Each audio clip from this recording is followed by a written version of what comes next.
Advantage Health, and Kroger Food and Drug.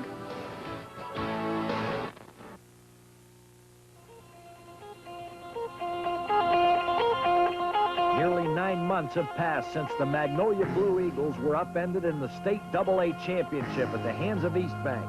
Gone is two-time Kennedy Award winner Mark Caesar, along with names like Jerry Rice, Cal Wilcox, and Chad Goddard. But the Caesar dynasty continues. Senior Ryan will be the third brother in 5 years to run the Blue Eagle aerial show. Our offense is going to have to just get better and develop some consistency and some confidence in themselves. And once that happens, we may put a pretty good football team on the field later on in the year. As for JM, it's a young team with a promising future, seeking a fourth straight AAA playoff berth. The no-name Monarchs have been humbled on home soil for 3 consecutive years by Magnolia, including a pair of 6-0 shutouts. Mike Linsky thinks tonight is the night where his Monarchs reassert themselves. I know there'll be some excitement in Moundsville, and we hope we generate the most of it. Magnolia versus John Marshall, the WTOV High School football game of the week, next.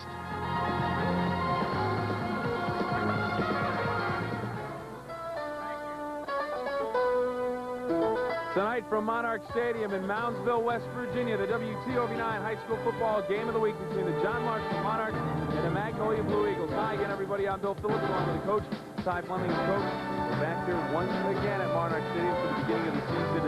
It's great to be here, but it's a little hot. Oh, it's a lot hot. Just seems like the longer we're standing here, the more we're sweating, and I think that's going to play a very big factor in the ball game tonight, as John Marshall, with their depth, could take control of the second half by going with more players than Magnolia. Magnolia's probably going to go out there with 13 boys, whereas John Marshall, they're going to have 4 boys going both ways. That could play into a very important part of the second half of football tonight. The one question I have for you before we get started with the game, for the past 3 years, Magnolia, one of the best teams throughout the state of West Virginia, any division, has put it on John Marshall. They've come up with some wins. The Monarchs trying to turn things around. Magnolia's going to have another good team this year. Is this year the Monarchs end the streak? They very easily could. As you said, the last 3 years we've been on TV with them. It's a 4-game streak for Magnolia, but they've run through an exceptional group of athletes down there. You know, the athletes that they had now are gone, and some of the young boys have got to step up and play. One returning starter on offense, a new quarterback in there, but of course we'll still call him Caesar, but he's going to have his hands full. The pressure's going to be on him to try to play quarterback and middle linebacker. We're going to see John Marshall, Coach Linsky line up in that wing T and just try to pound them. Should be very interesting. We'll find out if the Monarchs can stop the Magnolia winning streak right here on the WTOV 9 High School Football Game of the Week.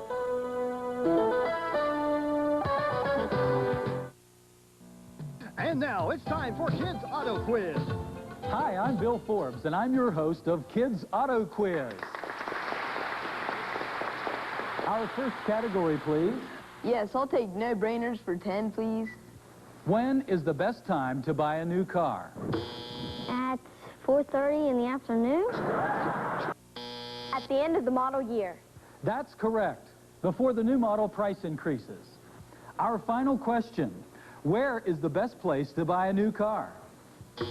A new car lot? You'll have to be more specific.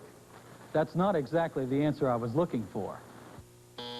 Bill Forbes Chevrolet Chrysler Geo. And now to announce our grand prize winner. You're the winner if you stop in to buy during our year-end model closeout at Bill Forbes Chevrolet Chrysler Geo. Kids Auto Quiz has been brought to you by Bill Forbes Chevrolet Chrysler Geo. Finding a lawyer that you can be comfortable with is made easy by calling the law offices of Berry, Kessler, Crutchfield, and Taylor. Their friendly staff is eager to help with your everyday legal needs. Berry, Kessler, Crutchfield, and Taylor have over 35 years of experience in legal practice and trial work. With an emphasis on personal injury and accident work, our lawyers are able to handle all your legal needs. Whether you need help with a legal problem or want to avoid one, you can rely on Berry, Kessler, Crutchfield, and Taylor. For 15 years, the health plan has provided high-quality, cost-effective medical benefits to over 82,000 members in West Virginia and Ohio. Comprehensive medical benefits... High School Football Game of the Week, the Magnolia Blue Eagles and the John Marshall Monarchs. Monarch Stadium, and it is going to be a fine evening. Seems like it's cooling off a little bit as we get ready for the coin toss and the opening kickoff, and joining us down on the field for his first WTOV9 high school football game of the week, and we are glad and proud to welcome him aboard, George Kellis. George, what's going on down field level? A lot of excitement in the air up here. Oh, no question about it, Billy. I'm looking about and seeing fans from all over the valley. You know, this is the about the only thing going in the immediate area, so I saw half of the Brook football team out here. I've seen fans from Shadyside and Bel Air and all over the area. So it is a valley thing, an event here tonight at Monarch Stadium. I might point out a couple of things of interest before we get started. A thunderstorm ripped through here yesterday about 5:30. I mean, it dumped a whole bunch of water on this field, and the turf is very slow and mushy. And so the grass being a little bit high and thick, I do not expect a fast track at all tonight. Another thing we need to keep in mind, that it is about 85 degrees. John Marshall has only 3 players who go both ways. Magnolia has 8 players who are going both ways tonight. So we'll see if that works to the Monarchs' advantage as we get into the 3rd and 4th quarter.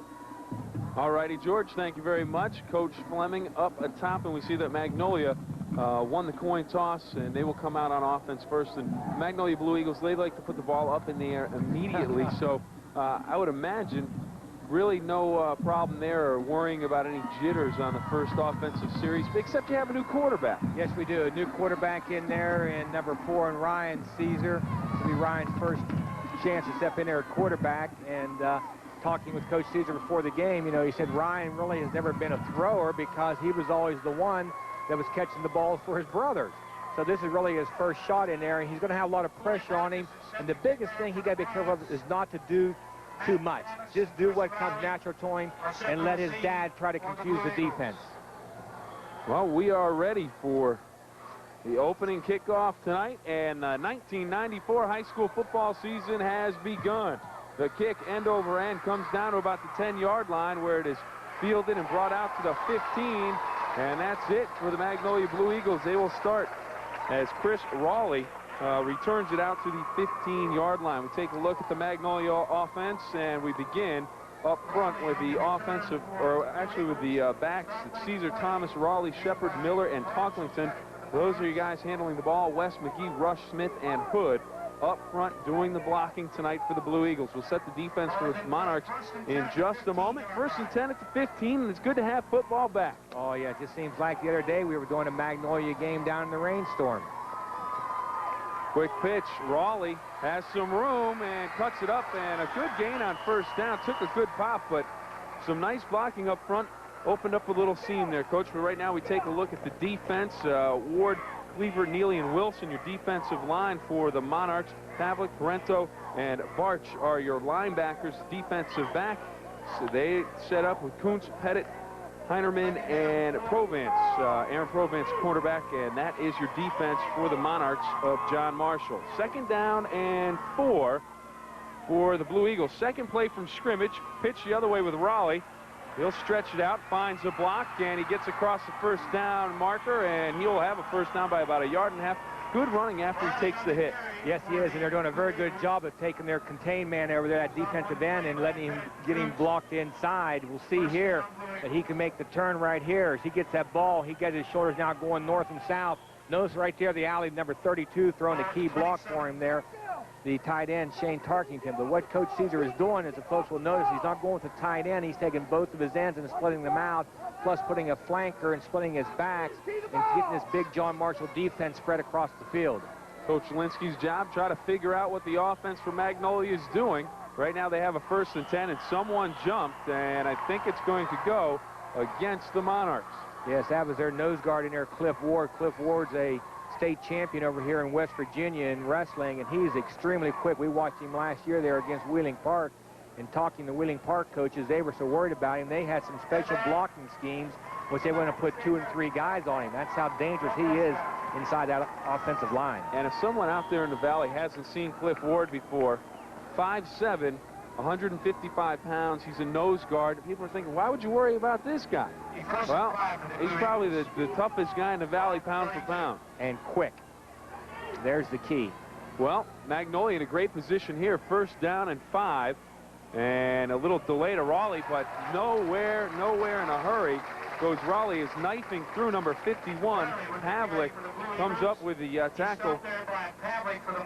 And it's a loss of about 3, so bring up second down, and officially they're going to call it second down and 8, which is, well, they had it up as 9, and then they moved it back to 8. Hey, look right here. We'll see number 51, Lance, knifing right through there. He just put a little swim move there on the offensive guard for Magnolia and get in that backfield. And once you get in that offensive backfield, you're causing problems. Look here. Shotgun, 4 receivers to one side. And another one split to the right side as Caesar way back.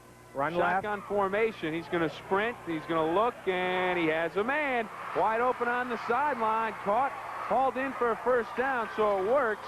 And it's a first down out to the 45-yard line. A nice play, nice design. Coming up with the catch was Tarkington, and he comes up with a first down. So yes. The first pass from Ryan Caesar, a first down. Right here it is. We see that he's going to take out here, and what they do, they have a swing man as a safety valve flaring up this sideline anytime he can come with it. Here it is again to the opposite side of the field. They've got their backup center, or backup quarterback, excuse me, in there now with the number 50 on there playing center. He got the containment broke, and there's a receiver. Receiver wide open, and all kinds of running room for the Blue Eagles, and it could be off to the races. It is a touchdown for the Magnolia Blue Eagles. Coach Caesar promised this the second offensive series, but evidently he didn't want to wait for the second offensive series. He came out with it on the first offensive series. Jeremy Shepard hauls it in and goes 55 yards for the touchdown, and the Magnolia Blue Eagles find themselves on top 6-0. Good job, boy, right there. He just ran a nice 12-yard curl down the field, and he's going to pick up a key block coming right here from his backup. There it is, number 17. It looked like he came in there. Drew Mason came back through the key block and took off 2 tacklers.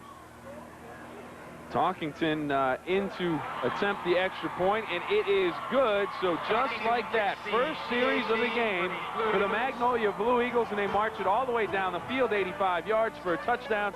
They go up by a score of 7-0. We'll be back with more right after this. Shreve Sporting Goods offers custom screen printing, embroidery, and has the largest selection of your favorite high school apparel, including infant and toddler wear. Also, get ready to support your WVU colors. Blazers Auto Service and Towing in New Martinsville and Moundsville wish the best of luck to the Magnolia and John Marshall football teams, marching bands, and especially the superb Magnolia Silk Corps. Have you been to Eleanor's? Eleanor's is a gift shop featuring heritage lace, porcelain dolls, lighted baskets, beautiful crafts, Amish rockers, plus your favorite high school bear. Eleanor's, something nice for everyone. To compete in today's world, you always look for an advantage. Performance from employees can only be expected if I perform for them. Take healthcare. For me, it's got to be affordable. For them, it must be comprehensive. That means more doctors, more hospitals, and more choices. Advantage Health designed a package that was just right. No healthcare worries for my employees, so they can get available. Great savings, selection, and quality that lasts forever at Davis Jewelry. Harmon's Drugstore and the Plaza Card and Gift Shop would like to wish the Magnolia Blue Eagles good luck on the successful 1994 football season.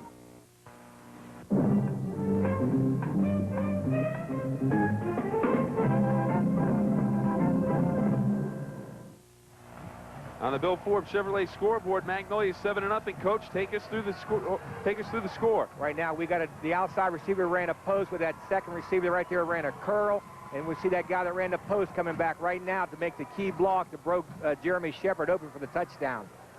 Nice play. Putting that 4 receivers over there. John Marshall has never seen this look. I know they've seen a lot of looks out of Coach Caesar. This is something brand new, putting those 4 receivers over there with no offensive backs and split man the other way. You've got to keep 1 DB to the split man the other way, plus a safety cheating over there. He does not have enough people over here on this sideline to cover the 4 receivers from Magnolia. And by having that quarterback run out there like that, they're taking the defensive end, breaking the containment, and if they don't make a quick adjustment on the sideline over here, they're going to have some open players all night long. Talkington to kick off, end over end kick. We have whistles all over the field, so that's going to kill the play. One thing that George mentioned when he came on with us was the field being a little bit soft, not being a fast track. And one of the key things that happened on that play, one of the last defenders for the Monarchs slipped on that soft turf, and that allowed Shepard to get to the outside and find his way into the end zone. So George was right on the money with the turf playing a factor here in this ball game. Yes, sir. A lot of strange things happen on opening night. Right down there, George. George down there shaking his head. Yeah, one thing that is interesting, Dave Caesar for 3 years has been telling me, fellas, that you're going to see some things in this game against John Marshall that you've never seen before in high school football. Well, finally tonight, we saw something you don't see very often. They lined up in a set with no running backs and scored a touchdown.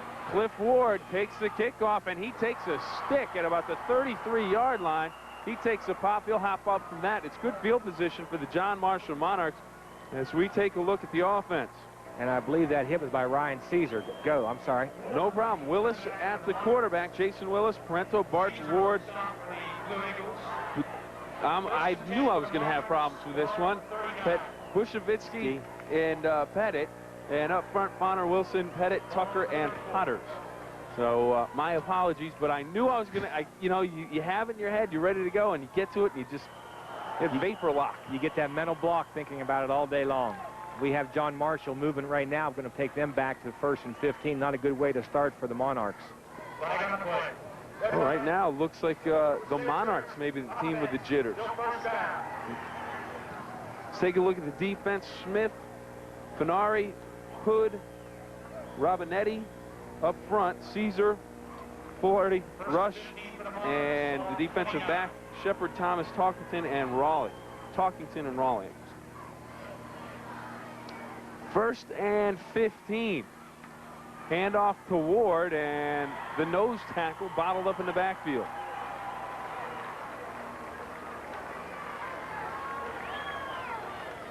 Tell you, a number in there on that tackle, the number we've been calling all night long is the quarterback, middle linebacker, Ryan Caesar. Thing that coach over on the sideline had to make sure is that he has the stamina to go this way all night long. Right there, number 4 in there making the pop with help from number 54, cleaning him up there, defensive tackle Todd Hood.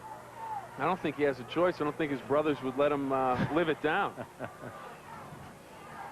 2nd down and 15. Willis rolls to his right and throws a worm burner at the feet of the intended receiver. So off to a shaky start, the John Marshall Monarch offense here on their first possession. Yes, with 10 new starters out there on offense, the first couple series, we may see some jitters there out of John Marshall, especially out of the quarterback out there in number 11, Jason Willis, being his first time really to take a live snap here in a varsity game. But hopefully he'll get himself settled down here and get the Monarch offense going, looking here at 3rd and 15. Scott Pettit was the intended receiver on 2nd down. 3rd and 15. Willis getting pressure in the backfield, rolls away from it, has a man open. It won't be enough for a 1st down, but it is a completion. Like number 17 out there, Vic Canistero.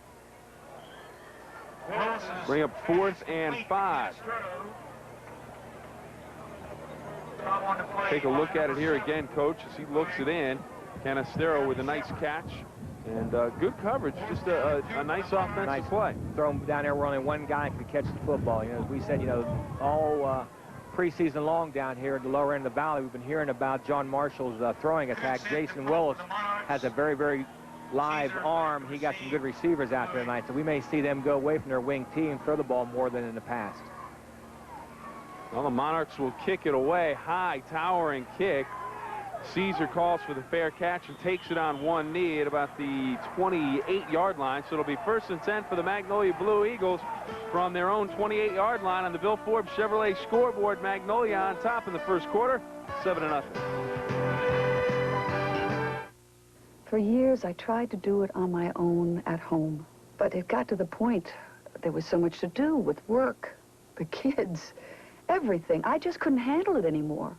It was the hardest decision I ever made, but it was the best decision. Mom's getting care for all her needs. Care I could never get her enough of or give her enough of. For more information, please contact the New Martinsville Health Care Center, the center of quality nursing home care. It's comforting to know it's not just city folks who can get legal protection if they've been hurt in an accident. Gold, Corey, and Turak have helped people throughout West Virginia, including New Martinsville, Peyton City, Sistersville, Middleburg.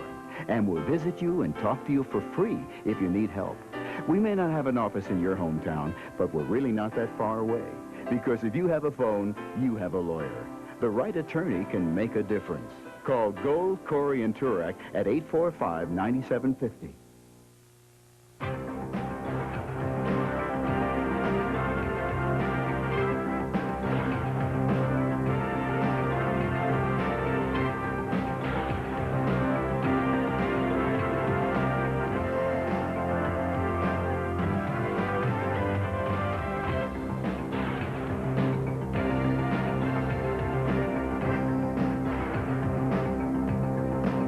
St. John Medical Center, here for life. And welcome back to the WTOV9 High School Football Game of the Week. 6:42 to go, first quarter of the ball game, first game of the year for the Game of the Week. Bill Phillips along with the coach, Ty Fleming, and George Kellis down on the sideline, and it's Raleigh on the pitch. This is the way the Blue Eagles started it. We're going to have a face mask penalty on their first drive that resulted in a touchdown. This time a face mask as the Monarch defense was there. But number 5 for the Monarchs, I believe that's Scott Pettit. Scott Pettit, their strong safety. He did a good job there of fighting off the crackback block. But he just had his arms up there too high. He went to put those pads in there and get them arms down. We'll take a good look at it right here. You can see him just kind of reach out and grab onto him right there. And inadvertently grabbed onto him, quickly let go of it for safety's sake. Automatic first down. Gives him the first down there on the 40-yard line. Here comes the spread look again. Shotgun formation. The run and shoot comes to the Ohio Valley. I wouldn't even call this the run and shoot. You might call this the Caesar shoot. Well, Caesar's going to have to get outside the containment. He finds a man open for another first down for the Blue Eagles. Making the catch, number 17 for Magnolia, Drew Mason. Wide receiver, he hauls it in, and it'll be a first down for the Blue Eagles. Coach Caesar is making, right now, very good use of the athletic ability here of Ryan, letting him sprint right there. The defensive end just got a little block on him, and he come off of it real quick for the containment, but Ryan just had enough speed to get outside and make things happen. Bill Wilson couldn't quite catch up with Caesar on that one. And it's tough for a 56 to catch a 4. That is true. First down again for the Blue Eagles, and whoa, Caesar wasn't looking. And all of a sudden coming in and lowering the boom, Pat Parento, as he comes across and just tattoos Caesar. It looked like Caesar was looking at Talkington, and he wanted to throw him, and he didn't turn around, and he had to hold on to the ball. We'll take a look at it here again. He wants to get rid of this a step quicker, as he had two receivers wide open. Well, I tell you what, Pat lowered his head and put a good hit on him. Well, throughout the season, it's going to be a Kroger Food and Drug sack for a sack. For each sack recorded by either team, Kroger will donate $50 to the Salvation Army. That's $50 worth of food. That is a fantastic program, and I'm glad that we can be a part of that along with Kroger, as they are really going to help out the Salvation Army, and it's something that should bring a lot of people a lot of good things. It sure is. That's just tremendous on their part to do that to help the needy here in the High Valley. So there's a trivia question for us. For 25 years from now, someone's going to say who was the first man to record a sack for a sack, and it's going to be Pat Parento, John Marshall, against the Magnolia Blue Eagles with 5:14 to go in the first quarter of game number 1 of 1994. And Coach Caesar evidently wasn't too happy there with some of the personnel he had in there. He called a quick timeout when he took a look out there on the field, and he's brought in a couple of different players from the sideline. So evidently he wanted something out there a little different than what he had. So he's out there right now making sure that his son out there, the quarterback, knows when he sees that outside linebacker coming on a hard game like that, that he has got that swing valve out there to dump that ball to right now. At the same time, he had that 15-yard curl man come wide open too. Ryan just got to get that ball off a step quicker. And John Marshall, you notice what they did on that down right there. They brought both their outside corner people. The backside corner man couldn't get to him from back here, but the front side corner did. So we may see John Marshall going more and more to this and try to cause confusion back in that backfield. If they start doing this, don't be surprised you see John Marshall coming, or Magnolia coming some little screen passes. George? We're going to go down to George in just a second after the second down and 19 play for the Blue Eagles. They spread it again, but this time the backup quarterback, number 50, is under center. And now it's Caesar, and he's looking long on a little trick play for the Blue Eagles, but it goes nowhere. Shepard, the intended receiver. So the play is a bust, and right now we go down to a man who's not a bust, but it's George Keller. All right, thank you very much, fellas. It's kind of a strange role reversal coming into this season. Magnolia was a little bit concerned about its offense, but very confident in its defense. John Marshall liked its offense based on preseason scrimmages, but they were concerned about their defense. So normally the two strengths in opposite directions for these teams, and it was a gadget offense in which Magnolia scored their first touchdown. We'll see if John Marshall can get anything humming when they get a chance. 3rd and long and a little trap, and that goes for maybe a yard on the play. Getting the carry, number 11, Matt Thomas, off to the bottom of the pile. It looked like number 51 for John Marshall, Pavlik. And the Barch also credited with a piece of the tackle, and Magnolia's going to have to kick the football away with 4:48 to go in the first quarter. Very important punt right here, the first punt of the season. You always hold your breath on the sideline in any punting situation, but this first one of the season, you really hold your breath because you never know about this new long snapper and your new punter in there. And there it is. Oh, there it is. Caesar has some time. He gets to it, doesn't panic too much, and gets it away, and then just gets creamed. But he got it off, and that was a good play there just to get it off. But the long snap, not a good one. And the interesting thing there, Coach, is J.D. Hawkins, who's been snapping on the shotgun. And they've been back a good, 7 to 10 yards on those shotguns. He's the one that snapped it on the long snap there, got the high snap, and they mark it out of bounds. They got a generous yes, they do, spot. because it didn't look like the official stayed down the field to line up the side judge here where the ball was going to be placed out of bounds. Take a look at it again here, right Coach. Here. Like you said, this is just a good job on his part to get rid of the football. He did not panic, and he paid for it. Hardest part of that is getting... See, I think the ball's out of bounds way up closer to midfield, so Magnolia really caught a break there. But the toughest part for a punter, it's just like when you roll out, you have to square those shoulders to kick it. And get your leg going north and south up the field. Bill Forbes Chevrolet scoreboard, Magnolia 7-0, first quarter, 4:24 to go. As the Monarchs take over their second possession of the game. We have a reverse, and we have some running room. And, oh, the play just broke down for the Monarchs. They had an opportunity there. And now we have a late hit, and that's going to go against the Blue Eagles. So the Blue Eagles actually caught a break, and then they hurt themselves. Yes, they did. And the official on the sideline there was so concerned with holding the boys up, he didn't see it. The referee came in and threw the flag on the late hit. Robbie Barch on the carry, and Barch had Willis out in front. It just looked like Talkington had the block, and he ran right into the tackle. Yes, he did. He didn't bounce it to the outside there. He was interested in getting himself going up north and south right there. The old double reverse. It set up very well because the blue shirts were all...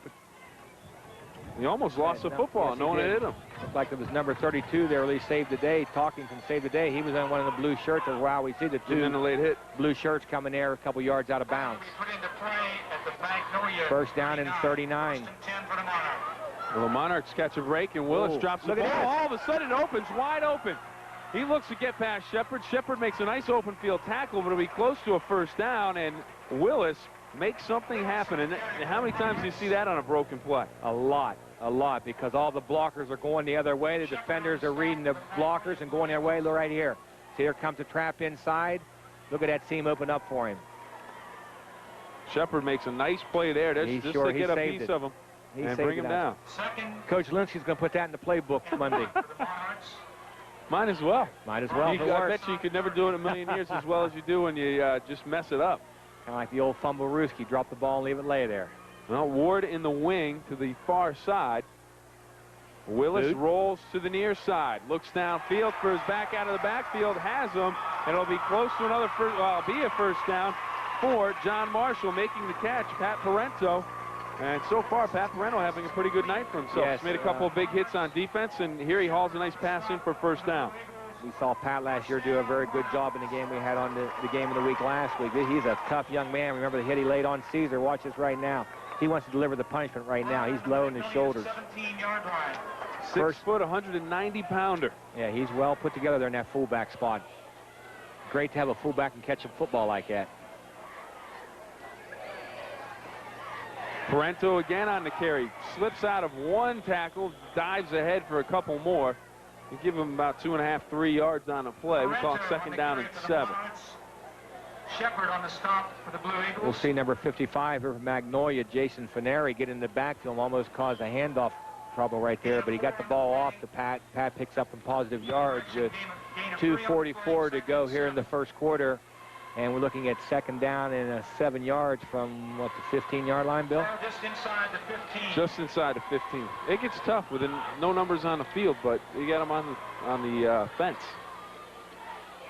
They're covered with signs. Handoff, nice running as they cut it up through the Monarchs, and on the carry, I believe that was Barch again. Yes, it was. Barch with the carry, Ryan Caesar on the bottom of the pile, Matt Thomas on the bottom of the pile. And one of the things you brought up at the beginning of the ball game, we're only 1 quarter in, 2 minutes to go into the first quarter, wearing down that team that has to go both ways with most of its guys. Right here, look at this good power football. Look at them white shirts taking it right up inside that crease. And we see a couple of the blue jerseys there. The replay will cut off here, but they were getting up awful slow. And this is where the wear and tear in their bodies could tell. Barch in the wing, Parento and Snyder in the backfield for the Monarchs. Snyder on the carry, tippy-toes his way up to the line of scrimmage and then falls ahead after he's hit by Talkington and number 21 for the Magnolia Blue Eagles. Who's that? Fluharty?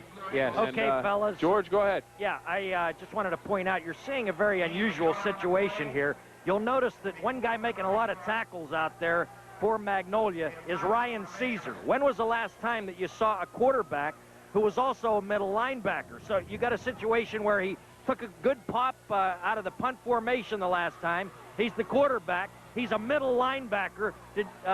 Coach, did you ever see a player have to have all of those responsibilities in one football game? No, you normally try to take your quarterback, and if he's the skilled enough athlete like that to play defense, you put him back there where he doesn't get the banging every time. Ryan being that middle, he's going to have 2 offensive linemen headhunting him on every play.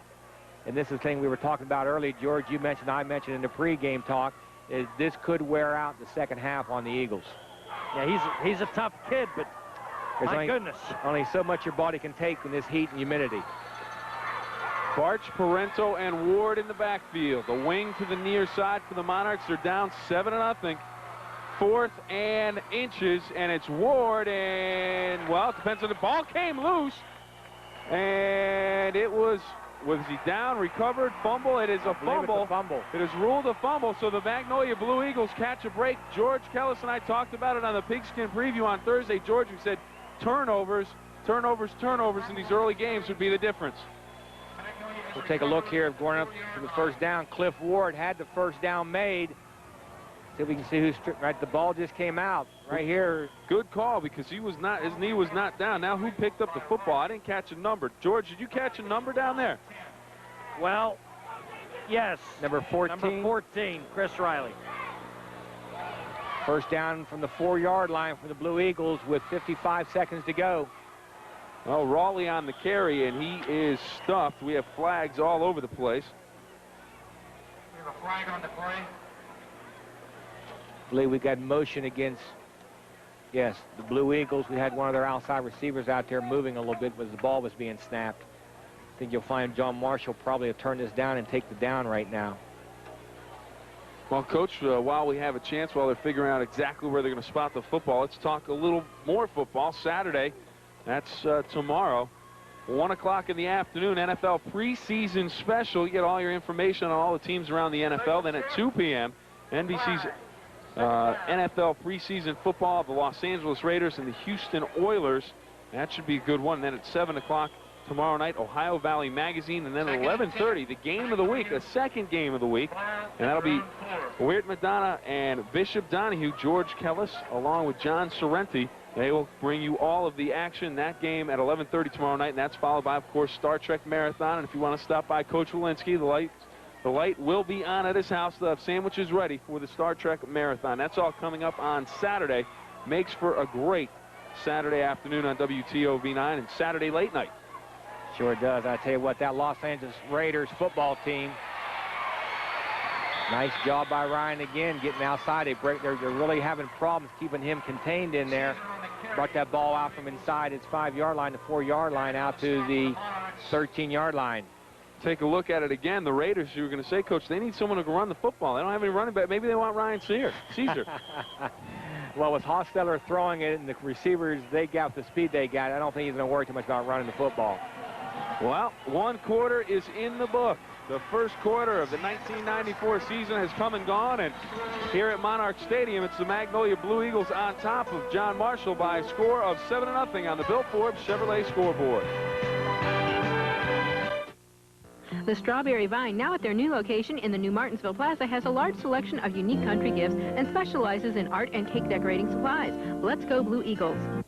It's Mason's Clothier's back-to-school special with the Levi's jeans sale. Take $5 off each pair purchase with a large selection to choose from. Also, take $25 off of Levi Dockers, only at Mason's Clothier's. Buddy Light Income Tax Service on Route 2 and Locust Street, New Martinsville offers individual, partnership, and corporate tax return. Let's go Blue Eagles. It's paint up, clean up, fix up time now at Scott Lumber. Almost any project around the home is easier and safer with a new ladder from Werner Ladders. This 6-foot wooden step ladder is only $21.95. This aluminum step ladder is just $29.95, and this 16-foot extension ladder makes those hard-to-reach projects around the home easier. On sale now for just $39.95. Step up to a new Werner ladder at Scott Lumber in Steubenville, Weirton, Triadelphia, Lansing, and New Martinsville, and save. See 3A Mobile Homes in New Martinsville for special options and pricing on 94 clearance models. Go Magnolia Blue Eagles. WTOV9's Game of the Week featuring John Marshall and Magnolia, brought to you in part by St. John Medical Center, Bill Forbes Chevrolet, Barry Kessler Crutchfield and Taylor, The Health Plan, Ormat, New Martinsville Home Health Center, Advantage Health, and Kroger Food and Drug. Join us each week on Ohio Valley Magazine, Saturdays at 7 p.m. on WTOV9. Get to know the area you live in better as we visit places and people all over the Ohio Valley. There are so many exciting places to see. Take time out to explore them with us. This week on Ohio Valley Magazine, it's the Cregan Company in Steubenville, Sweet Dreams Mattress Factory in Wheeling, Sedgwick Museum in Martins Ferry, and Mountain State Aviation in Moundsville. Watch Ohio Valley Magazine, Saturdays at 7 p.m. on WTOV9. Hi, everybody. I'm Bill Phillips of WTOV9 Sports with a score update. We begin with Oak Glen and Weir. 25-13, the Red Riders win that one tonight. Wheeling Central shuts out Sherman 19-0. Cameron wins big over Clarksburg Notre Dame 32-6. In 3 overtimes, Circlesville loses to 100 26-20. St. Mary's wins 20-0 over Ritchie Counter. Tyler Consolidated loses to Lincoln tonight. And Clay Battelle beats Moorfield Valley over Tigritz Valley. I'm Bill Phillips for News 9 Sports. And welcome back to the WTOV9 High School Football Game of the Week. The Bill Forbes Chevrolet scoreboard reads this way. The Magnolia Blue Eagles 7, the John Marshall Monarchs nothing. The Magnolia Blue Eagles come up with a touchdown pass on an 85-yard drive, a 55-yard touchdown pass to Jeremy Shepard to make it 7-0. The Monarchs coughed the ball up on their best scoring opportunity. Now down to our George Kellis.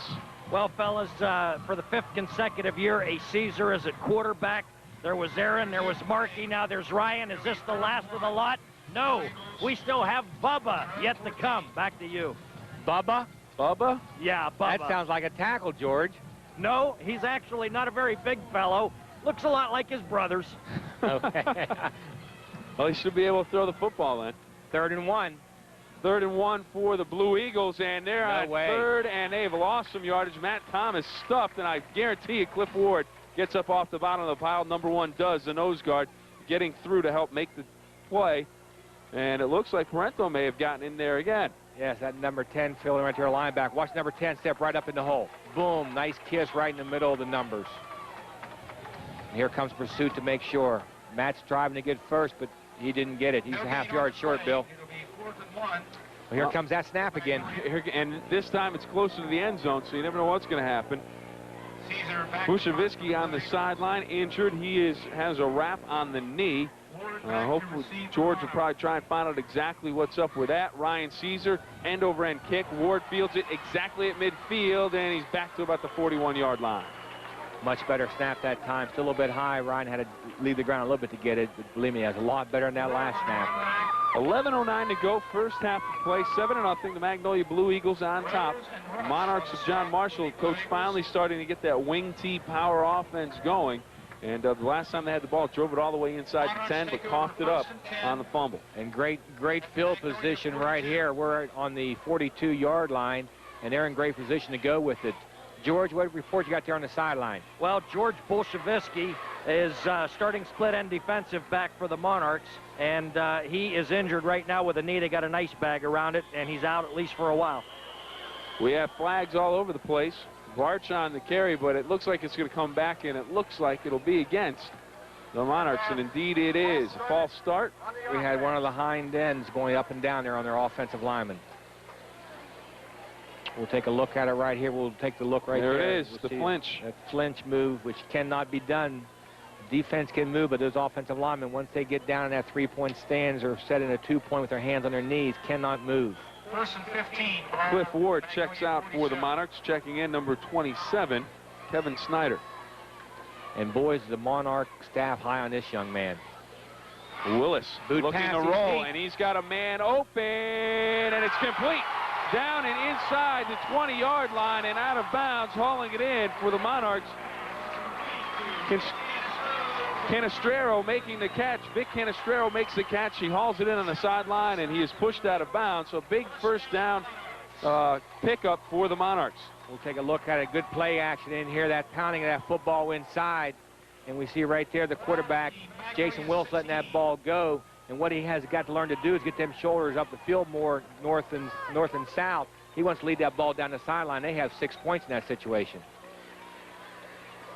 Brings up a 1st and 10 for the Monarchs. They'll get it on the ground. Parento looks to cut inside, keeps his feet moving, and he is inside the 10-yard line down to just about the 6.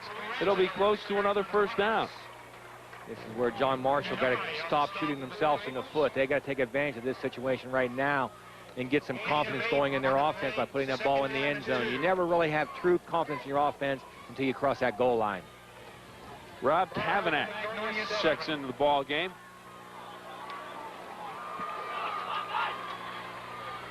Canestraro to the near side. Willis, handoff. Parento, touchdown, John Marshall. Nice call. Came back with a counter. Looked more or less, not really a true counter, but to fake the power off the right side and just dove the halfback straight up the left side there. And the blue defense was going to the power football look, and it wasn't there. Take a look at this. He goes right up there almost untouched. Doesn't get any easier than that. No, it doesn't. That, again, that's just a good offensive call from the sideline or somebody here in the press box, because that is the play that complements their power off tackle play that we've been seeing all night long out of the Monarchs. Coach Linsky's taking a timeout right now to set up his decision here on the extra point to make sure he has the people on the field he wants to go with out here. With 9:52 to go in the half, it's 7-6 Magnolia. Would this be a sign early in the season that maybe you're not confident in what you're going to do for extra points? Maybe you have a kicker that you like, but he's not quite there. Or you might be thinking we're just going to scrap going, kicking the football, and we're just going to go 2-point on each score. Would that be a situation why you're taking a timeout here? That could be right now, or, if he's going to go ahead and go for 2. Right now, Coach is saying, we're not going to really get too upset if we do not make this and still be down 7-6, because we know we're going to score more points tonight, the way we can pound the football at this team out there. And he's lining up here to go for 2. That's true. Right there is true wing T football. Power T to the right side. Spotted at the 3-yard line. Willis rolls, looks into the end zone, and it is batted down. So the 2-point conversion fails, and the Magnolia Blue Eagles stay on top by 1, 7-6. You take a look at it here again. I think he had a couple guys open, but yes, he just did. A forest full of arms. See if that's number 54, Todd Hood, who gets the hand on the ball. 2 receivers there, and there's another one, number 5, wide open also down there. And, Coach, I know that's the way you used to teach your linemen. Get those hands up, and when the ball goes up, jump for it. Jump for it. You just never know what's going to happen. We're going to take a timeout. Bill Forbes Chevrolet scoreboard, 7-6. Magnolia over John Marshall with 9:52 to go in the second quarter. Addiction is a habit that can kill. Each passing moment drives the addicted person closer and closer to self-destruction. When the stretching point becomes the breaking point, help may be too late. Addiction is a habit that can kill. Call St. John Addiction Recovery before it's too late. St. John Addiction Recovery, 1-800-552-8255. It can get better. Coach Rick Blake and the Bishop Donahue Bishops host the Weird Madonna Blue Dons. It's the high school game of the week, Saturday night, following News 9 tonight at 11:35, right here on WTOV 9. Brought to you by Advantage Health, Weirton Steel, St. John Medical Center, Weirton Band Egg, New City Auto Sales, Undo's Restaurant, Barry Kessler Crutchfield and Taylor, Ohio Valley Hospital, and the Health Plan. Finding a lawyer that you can be comfortable with is made easy by calling the law offices of Barry, Kessler, Crutchfield, and Taylor. Their friendly staff is eager to help with your everyday legal needs. Barry, Kessler, Crutchfield, and Taylor have over 35 years of experience in legal practice and trial work. With an emphasis on personal injury and accident work, our lawyers are able to handle all your legal needs. Whether you need help with a legal problem or want to avoid one, you can rely on Barry, Kessler, Crutchfield, and Taylor. The Health Plan, 82,000 members strong, is far and away the largest HMO in the tri-state area. Over 600 companies have selected health plan benefits for their employees. This financially stable nonprofit organization provides comprehensive medical benefits, including well child care, immunizations, routine physical exams, and mammography screenings. The Health Plan of the Upper Ohio Valley, celebrating its 15th year. With you yesterday, today, and tomorrow. Okay. Marcus set the kickoff for the Monarchs. And welcome back to the WTOV 9 High School Football Game of the Week. Bill Forbes Chevrolet scoreboard. Magnolia still on top by 1. Pat Pereno brought the Monarchs to within 1 point on a 6-yard touchdown run. But right now it's Matt Thomas of the Blue Eagles with the kickoff, headed to the sideline and just tripped up, and it was Snyder making the play, number 27. It'll bring up first down and 10 at about the 35-yard line, just short of the 35 for the Blue Eagles. Blue Eagles. Much better field position they had last time down there inside the 5-yard line for the Blue Eagles. Let's see if Coach Caesar comes back out with his, Caesar shoots. Caesar run and shoot out here with a shotgun and for you. Here we come. Reminds me a little bit of the way Miami lines up. They never have anybody in the backfield. No, they don't. We got those 4 receivers with Ryan making an audible call right now, I hear to him. Talkington goes in motion back towards the line of scrimmage. Caesar will sprint to the sideline. Looks downfield, and he has his man, Shepard, again. It'll be a first down. And the one thing that Ryan Caesar is pressing me, he knows exactly where that line of scrimmage is, because he has come very, very close to it, but he manages to get it off just before he gets rid of the football. And again, the thing that was successful right there, number 19, just doing enough chicken fighting here. J.B. Steele, that defensive end, to let Ryan make the containment break, and we saw that receiver wide open, John Marshall back in that zone. From that replay, he may have been over the line of scrimmage. As an offensive coach, you're never of the line of scrimmage. Here we are, the same look to the left side of the field.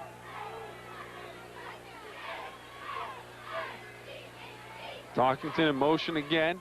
Caesar sprints to the sideline and looks downfield. He has Shepard again for another first down. He dives inside the 40. It'll bring up first and 10 at about the Monarch 37. And all of a sudden, there are a lot of Monarch players with their hands on their hips walking back to the huddle, scratching their head, saying, Coach, we didn't prepare for this. No, and I tell you, the defensive coordinator here on the sidelines really scratching his head. Coach Linsky just sent a new player in the ball game. He's got to get those defensive ends to get their route up the field. They're trying to take too much of an angle back in the backfield. They normally would on a drop-back passer. They got to get up the field to stop that the quarterback from breaking their containment. Look how wide the defensive end is down here at the bottom of the screen, Bill. Talkington comes in motion again, and he will roll. Caesar looks downfield, looks to the sideline for Shepard. This one just a little bit too high, and it goes incomplete. Good job there, by the defensive end for John Marshall, number 63, Jay Neely, in that he stood the line of scrimmage there and just let the blocker chicken fight him right there. So he kept him inside. He has the outside leverage and kept him from breaking that containment. and the ball gets thrown over the head. And that's all he's really asked to do. He's not asked to do anything, and the quarterback has a responsibility of reading, do I go inside or outside, depending on what he's doing with the blocker. Yes. That's what we're seeing right there, lining up there. Number 19 lined up in that slot there for Magnolia. J.B. Steele, and his job is just to chicken fight that defensive end, let Ryan do something off of it. 2nd down and 10. We got some motion coming across here. We're going to have 5 receivers on this side of the field. Caesar coughs up the ball. He'll be spotted down back at the 45-yard line, but with flags on the play, we're going to have and motion. It looks like it's going to go against the Blue Eagles. Yeah, we had that. We had 2 people moving there, I believe, on that play. It looks like he's... Looks like ineligible downfield. Oh, take a look at it. I don't think he can be calling ineligible downfield. Equipment. Yeah, that's an eligible receiver. George, what you got down there for us?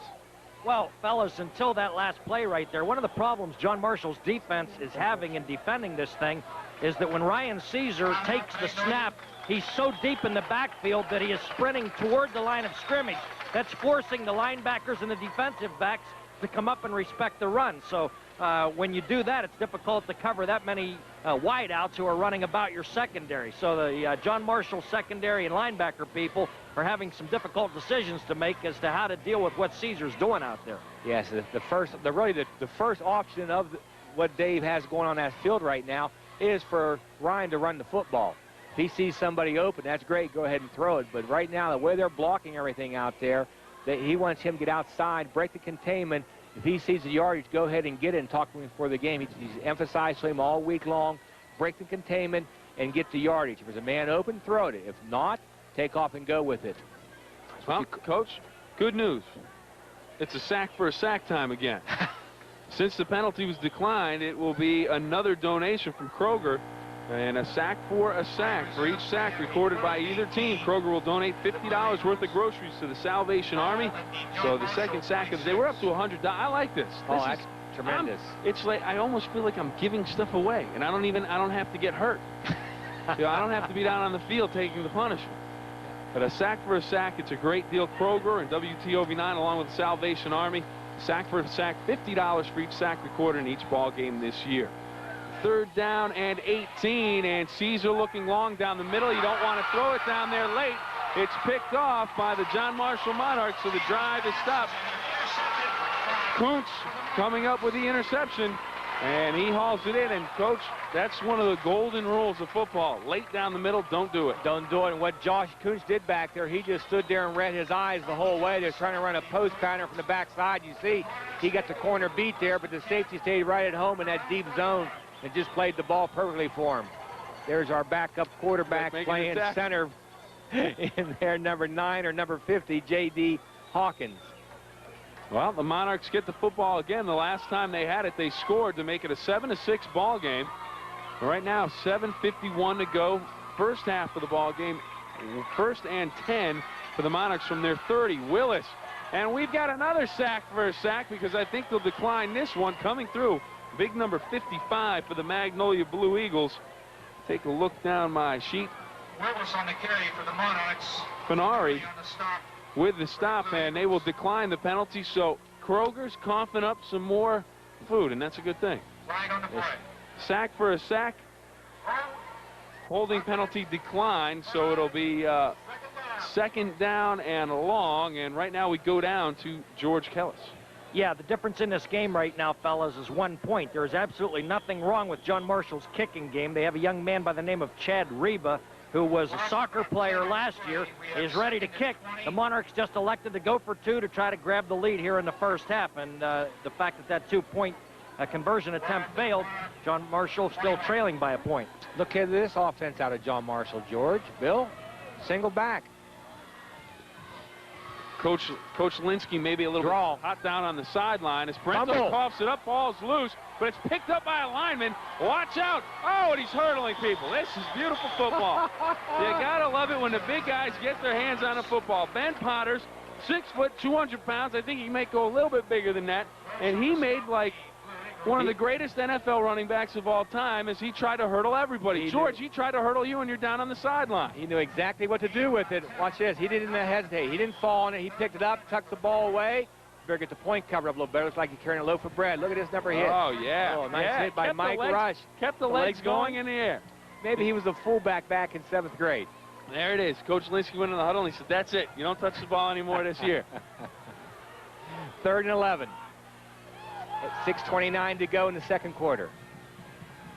Willis with Parento, the lone back in the backfield. Willis back to pass, looking to set up the screen, and he throws it right to number 55. Touchdown. He stayed right at home perfectly. Blue Eagles. Jason Faneri, we just called his number a minute ago. Faneri comes up with the interception and the touchdown for the Blue Eagles. Willis is stunned, and so is the crowd here at Monarch Stadium. Wow, are they quiet over here? But I tell you what a beautiful defensive play here by the defensive tackle for Magnolia. He read the offensive lineman perfectly and stayed right at home. Watch number 55. We can see him here in the bottom right of the screen. He just panicked. Right there he is, staying right at home. Nice block here. Looked like by number 70, Cliff Johnson, or number 72, Terry Smith. Couldn't see the second number. Right there's another fullback in 7th grade. Now, excuse me, they don't have junior high program down there. Talkington up, and he does not get it through. So there's your point back. There's your point back. So now the extra point, if the Monarchs were to score again, they could tie it up with 7 points. Bill Forbes Chevrolet scoreboard, courtesy of the turnover. Magnolia 13-6 with 6:14 to go, first half. To compete in today's world, you always look for an advantage. Performance from employees can only be expected if I perform for them. Take healthcare. For me, it's got to be affordable. For them, it must be comprehensive. That means more doctors, more hospitals, and more choices. Advantage Health designed a package that was just right. No healthcare worries for my employees, so they can get on with their jobs. And that means greater productivity. Now that's an advantage. Shreve Sporting Goods offers custom screen printing, embroidery, and has the largest selection of your favorite high school apparel, including infant and toddler wear. Also, get ready to support your WVU colors. Blazers Auto Service and Towing in New Martinsville and Moundsville wish the best of luck to the Magnolia and John Marshall football teams, marching bands, and especially the superb Magnolia Silk Corps.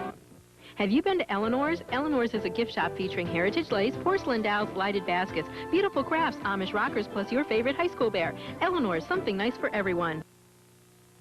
Davis Jewelry, Main Street in New Martinsville, is having their 35th anniversary sale with 15 to 35% off their entire inventory with instant financing available. Great savings, selection, and quality that lasts forever at Davis Jewelry. Harmon's Drugstore and the Plaza Card and Gift Shop would like to wish the Magnolia Blue Eagles good luck on the successful 1994 football season.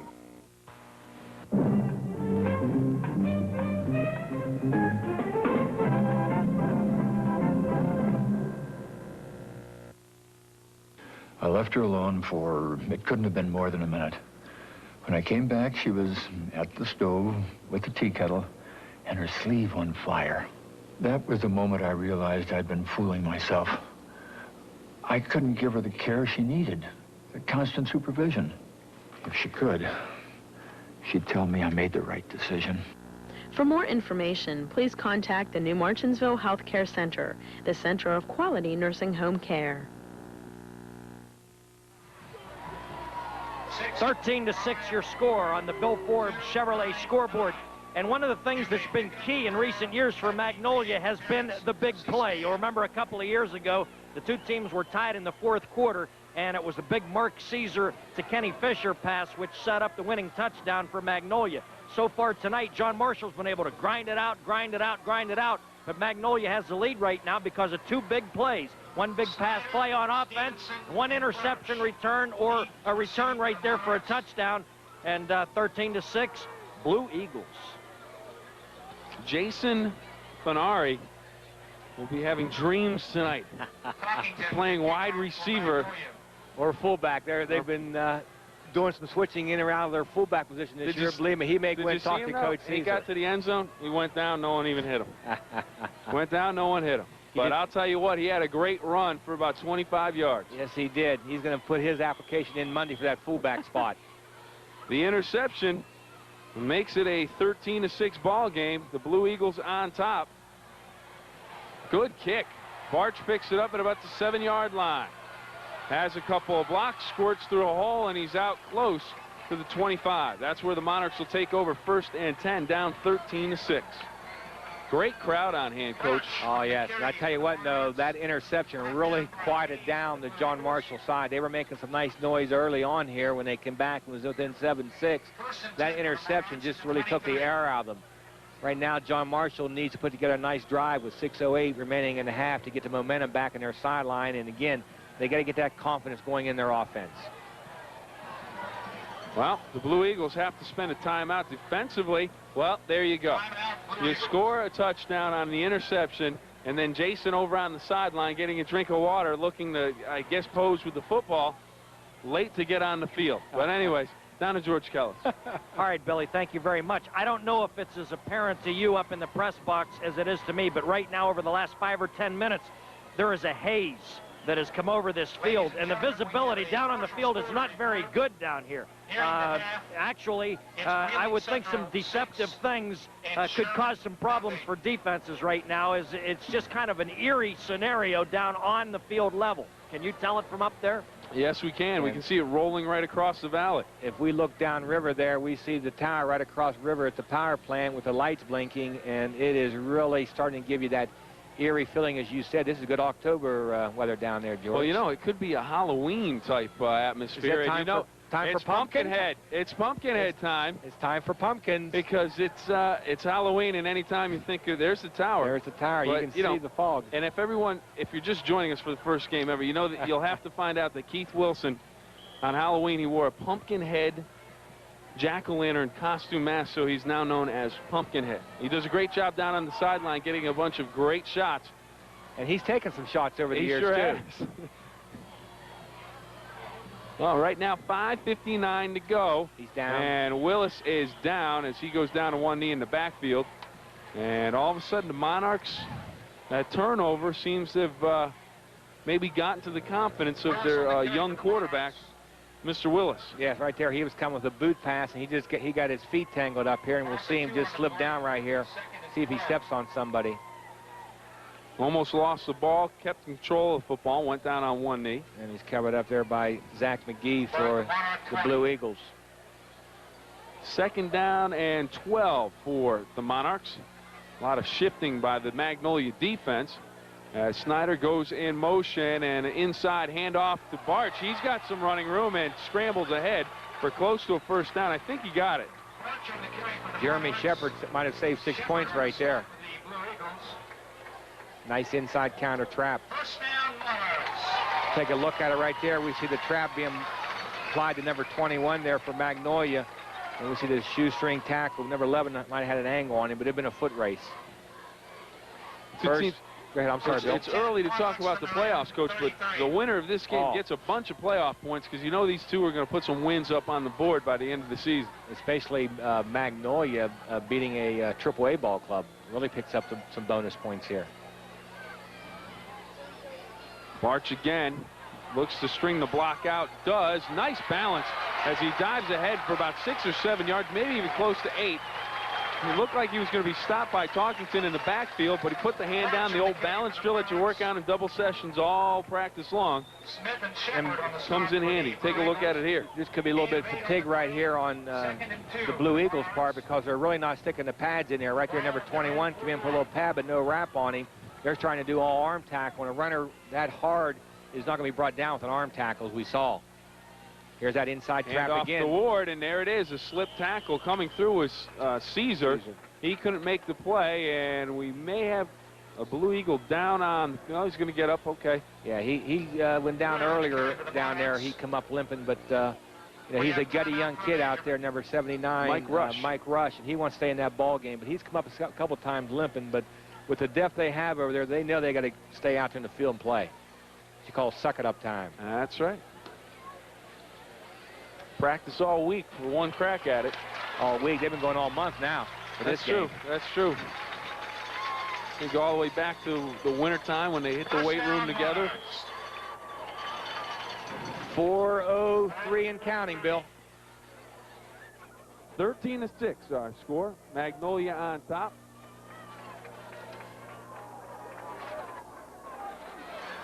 Wing T, don't be surprised to see the ball up in the air. No, here it comes. Barch again, cuts it That back. little power football. Caesar also in on the tackle. See Looks how- like Fluharty in there on the tackle, number 21. See how patient Coach Linsky is right now with 3:35 and counting. Take a look at right here. Look at that big number 70 coming out there. Nice block by number 1 out there for John Marshall and Cliff Ward. And with 3:20, I said with 3:25 and counting, he has 55 yards to go, and he may have to put the ball up in the air a little bit here with that clock moving on him. The ball on the ground, that clock's going to continue to run, and he needs to stop that clock. 2nd down and 8. Here's the boot pass. Willis looking to pass, and he gets it off, but it's behind the intended receiver, Parento, and Ryan Caesar, the inside linebacker quarterback for the Blue Eagles. Some pressure from the backside. I thought we were going to have our 4th sack for a sack, but he doesn't get it done. He couldn't quite catch up to Willis, who got it away, but it was incomplete behind the intended receiver. Stops the clock with 3:02, so that helps a little bit. It helps, Coach Linsky, but now it's 3rd down and 8. 3rd down and 8. You like to get a completion there, get that ball out of bounds or something there, and looking at 3rd down and a lot shorter than this. 3rd and 8, this is a difficult call here, really, for a true wing T football, which they are, but they're coming out here with their single back look. Ward Motioning goes into in motion. He's going to go across the far side. Willis back to pass. Fenari in again, and he gets the sack, so he is having a big gain.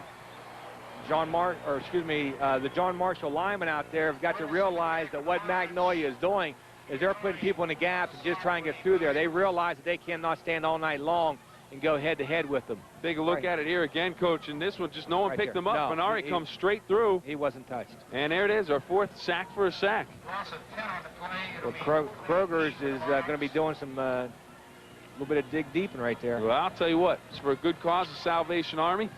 Every time there's a sack this year, Kroger will donate $50 worth of groceries to the Salvation Army, and Jason Fenari may be on his way to a possible player of the game. The Red Donnelly Scholarship recipients, of course, the most valuable player for each team at the end of each game during the high school football season. But right now, 4th down, the Monarchs have to punt it away off the side of the foot. It'll go out of bounds at about the 36, 37-yard line of Magnolia. And with 1:59 to go in the high-octane offense, it can get done in a hurry. Magnolia on the Bill Forbes Chevrolet scoreboard, 13-6 in the 2nd quarter, 85-yard drive. The first touchdown back in the 1st quarter, Caesar to Shepard, 7-0 after the extra point on a 55-yard touchdown pass. Then a 50-yard drive in the 2nd quarter. Pat Parento goes in to make it score a touchdown on a 6-yard run to make it a 7-6 ball game in favor of Magnolia. Still in the extra point. A 2-point conversion opportunity went for naught. And then in the 2nd quarter, big turnover. Jason Fenari with the interception for Magnolia turns it into a touchdown on the return. 13-0 extra point, no good. Caesar problems in the backfield. That's going to go as a sack as well. Yes, but the smart thing that he did, he didn't try to make something out of a mistake right there. He just grabbed the football and held on to it with 1:45 to go. George, what do you got for us down there? Well, for the 4th straight year, Magnolia is forcing John Marshall to play catch-up football. And this is a young John Marshall team that didn't want to be put into this situation. So you got a minute and a half to go and counting here in the 2nd period. And Magnolia, which is thinner on depth than John Marshall, is going to go in with a great deal of confidence at halftime with a 7-point lead. Bill Wilson made the tackle on 1st down for the Monarchs. Brings up 2nd down and 14 for Magnolia. Talkington in motion. Quick pitch to Raleigh. He is going to be strung out down the sideline and taken out of bounds. I don't know if they'll stop the clock or not. It looks like they're going to keep it moving. And a good play there by the Monarch defense as a group of Monarchs came across the line and they hemmed him in and wouldn't let him turn the corner. Chris Raleigh on the carry. Brings up 3rd down and 12. We take a look at it again here, Coach. Just down the line, nowhere to turn. Nowhere to turn. Good job there by the defensive end for John Marshall, number 63, Jay Neely, and didn't let him break the outside containment. And luckily for Magnolia, he got tackled inbounds.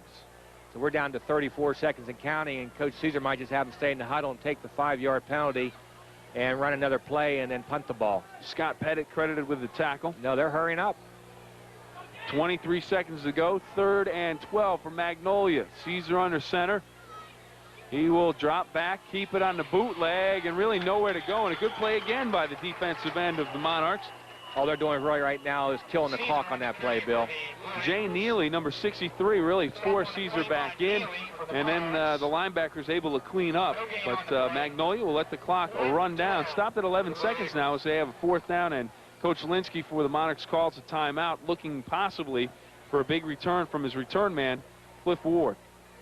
We'll see if Coach Caesar has a safety punt out there. A lot of times in a situation like this, coaches have been known to take an extra blocker off the line of scrimmage and put him back behind the punter with 11 seconds to go just to make sure nothing really bad happens going into halftime here. Ormet Credit Union was originally chartered in 1960 to serve the employees of Ormet Corporation and their family members. Since that time, Ormet Credit Union has grown to serve over 6,000 members with a full range of quality financial services, such as savings accounts, checking accounts, money markets, Christmas Club, certificates of deposit, individual retirement accounts, auto loans, a full range of mortgages, and personal loans to meet anyone's needs. We are Ormet Credit Union with 3 convenient locations. It's comforting to know it's not just city folks who can get legal protection if they've been hurt in an accident. Gold, Corey, and Turak have helped people throughout West Virginia, including Moundsville, Cameron, Benwood, McMicken, and will visit you and talk to you for free if you need help. We may not have an office in your hometown, but we're really not that far away. Because if you have a phone, you have a lawyer. The right attorney can make a difference. Call Gold, Corey, and Turak at 845-9750. C3A Mobile Homes in New Martinsville for special options and pricing on 94 clearance models. Go Magnolia Blue Eagles. Bill's Spills, Bill's Thrills, and Bill's Chills are back. Every Thursday night during News 9 at 6, see Bill's latest challenge, the Bill Phillips News 9 Sports Challenge. If you'd like to challenge Bill, send your name, address, phone number, and challenge to Bill Phillips News 9 Sports Challenge, Box 9999, Steubenville, Ohio 43952. Hey, Bill, what's life without a few challenges? The Bill Phillips News 9 Sports Challenge, every Thursday at 6 on News 9, brought to you by Ohio Valley Hospital. WTOV9's Game of the Week featuring John Marshall and Magnolia, brought to you in part by St. John Medical Center, Bill Forbes Chevrolet, Barry Kessler Crutchfield and Taylor, The Health Plan, Ormet, New Martinsville Home Health Center, Advantage Health, and Kroger Food and Drug. Well, halftime has come. No time left on the clock, and it's on the Bill Forbes Chevrolet scoreboard, 13-6. The Blue Eagles on top of the Monarchs at the half, and right now we're going to head down to our George Kellis on the sideline. He's there with the head coach of the Monarchs. That would be Mike Linsky. George? Billy, thank you very much. In the first half, Dave came out there with some tricky stuff. No back offense. Did that throw your defense out of whack? No, well, nothing tricky. No back. We worked on it all week. Just put 4 receivers out there, and they just threw a little soft curl in there. You know, we didn't run to tackle the ball very well. The touchdown, the guy ran out, didn't stay in his zone area. You know, and then the fluke down on that screen. But, hey, we're more physical than them. We plan on coming out second half playing hard-nosed football. Thanks, buddy. Thanks. Okay, Mike Linsky, head coach of the John Marshall Monarchs, 13-6 in favor of the Big Blue at halftime. Back up to you. Thank you very much, George. We are about 19 minutes away from the second half of play, and right now we're going to go back down to the sideline as Dave Caesar, the head coach for the Blue Eagles, has joined our George Kellis. George? All right, Dave, just where you want to be right now, up by 7 at halftime. You guys never cease to amaze me. Well, we're just, we've come out with a spread and kind of confused them a little bit, but we're awful young right here, and they've made a few mistakes. They've had a big fumble and a big interception right here, but we're happy to be where we're at right now. And if we can just suck it up for 24 minutes and maybe get one more in right here with our spread formation, we're going to be in good shape. But we realize we kick off to them, and the first series of the second half, I think, is going to be in the ball game. Okay, thanks, buddy, for being with us. Dave Caesar, the very energetic and magnetic head coach of the Magnolia Blue Eagles. Thank you very much, George. Right now at the half on the Bill Forbes Chevrolet scoreboard, 13-6 Magnolia on top. And right now, we're going to get a chance to take a look and a listen to the Magnolia Blue Eagle Marching Band.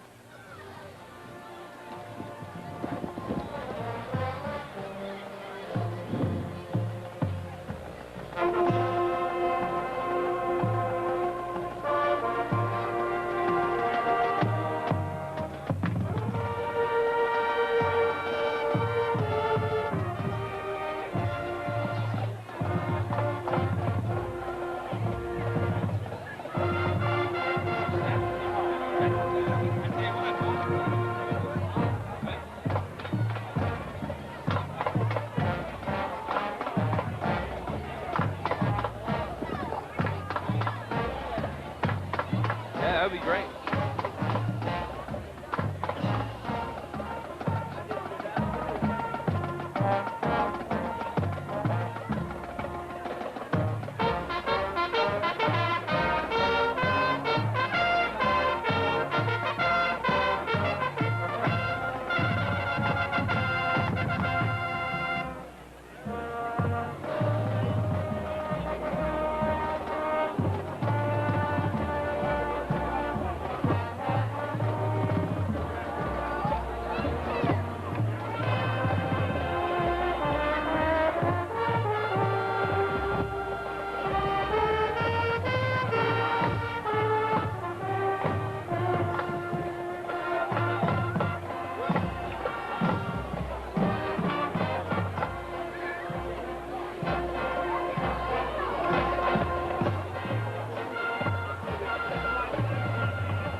Magnolia Blue Eagle marching band at halftime. Our score 13-6. Magnolia on top on the Bill Forbes Chevrolet scoreboard. We'll come back with a look at the John Marshall marching band right after this.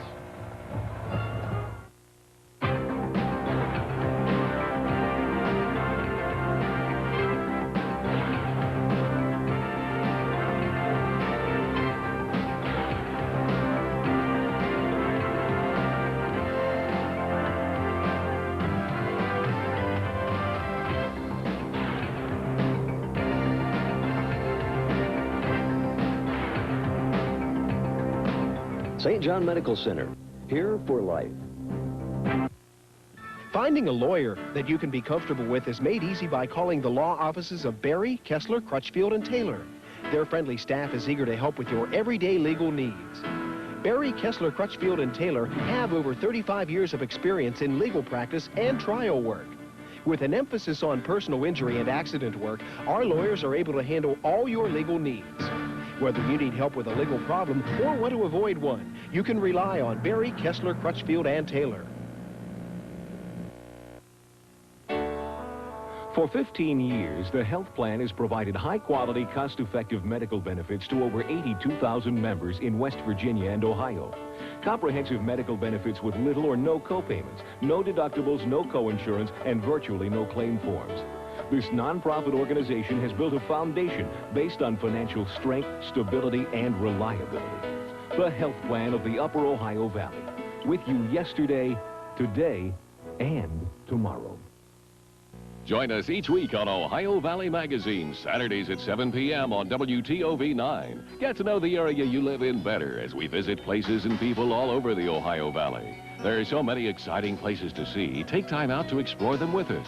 This week on Ohio Valley Magazine, it's the Cregan Company in Steubenville, Sweet Dreams Mattress Factory in Wheeling, Sedgwick Museum in Martins Ferry, and Mountain State Aviation in Moundsville. Watch Ohio Valley Magazine, Saturdays at 7 p.m. on WTOV 9. And welcome back to halftime. First WTOV 9 high school football game of the week for 1994. Magnolia Blue Eagles and the John Marshall Monarchs. And at the half, it's the Blue Eagles on top by a score of 13-6 on the Bill Forbes Chevrolet scoreboard. We've taken a look and listened to the Magnolia Blue Eagle Marching Band. Now, the John Marshall Monarch Marching Band.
right now, we're going to head for a timeout. When we come back, we'll have second half action for you at the half on the Bill Forbes Chevrolet scoreboard. 13-6, Magnolia over John Marshall. To compete in today's world, you always look for an advantage. Performance from employees can only be expected if I perform for them. Take healthcare. For me, it's got to be affordable. For them, it must be comprehensive. That means more doctors, more hospitals, and more choices. Advantage Health designed a package that was just right. No healthcare worries for my employees, so they can get on with their jobs. And that means greater productivity. Now that's an advantage. Shreve Sporting Goods offers custom screen printing, embroidery, and has the largest selection of your favorite high school apparel, including infant and toddler wear. Also, get ready to support your WVU colors. Blazers Auto Service and Towing in New Martinsville and Moundsville wish the best of luck to the Magnolia and John Marshall football teams, marching bands, and especially the superb Magnolia Silk Corps. Have you been to Eleanor's? Eleanor's is a gift shop featuring heritage lace, porcelain dowels, lighted baskets, beautiful crafts, Amish rockers, plus your favorite high school bear. Eleanor's, something nice for everyone. Davis Jewelry, Main Street in New Martinsville, is having their 35th anniversary sale with 15 to 35% off their entire inventory with instant financing available. Great savings, selection, and quality that lasts forever at Davis Jewelry. Harmon's Drugstore and the Plaza Card and Gift Shop would like to wish the Magnolia Blue Eagles good luck on the successful 1994 football season.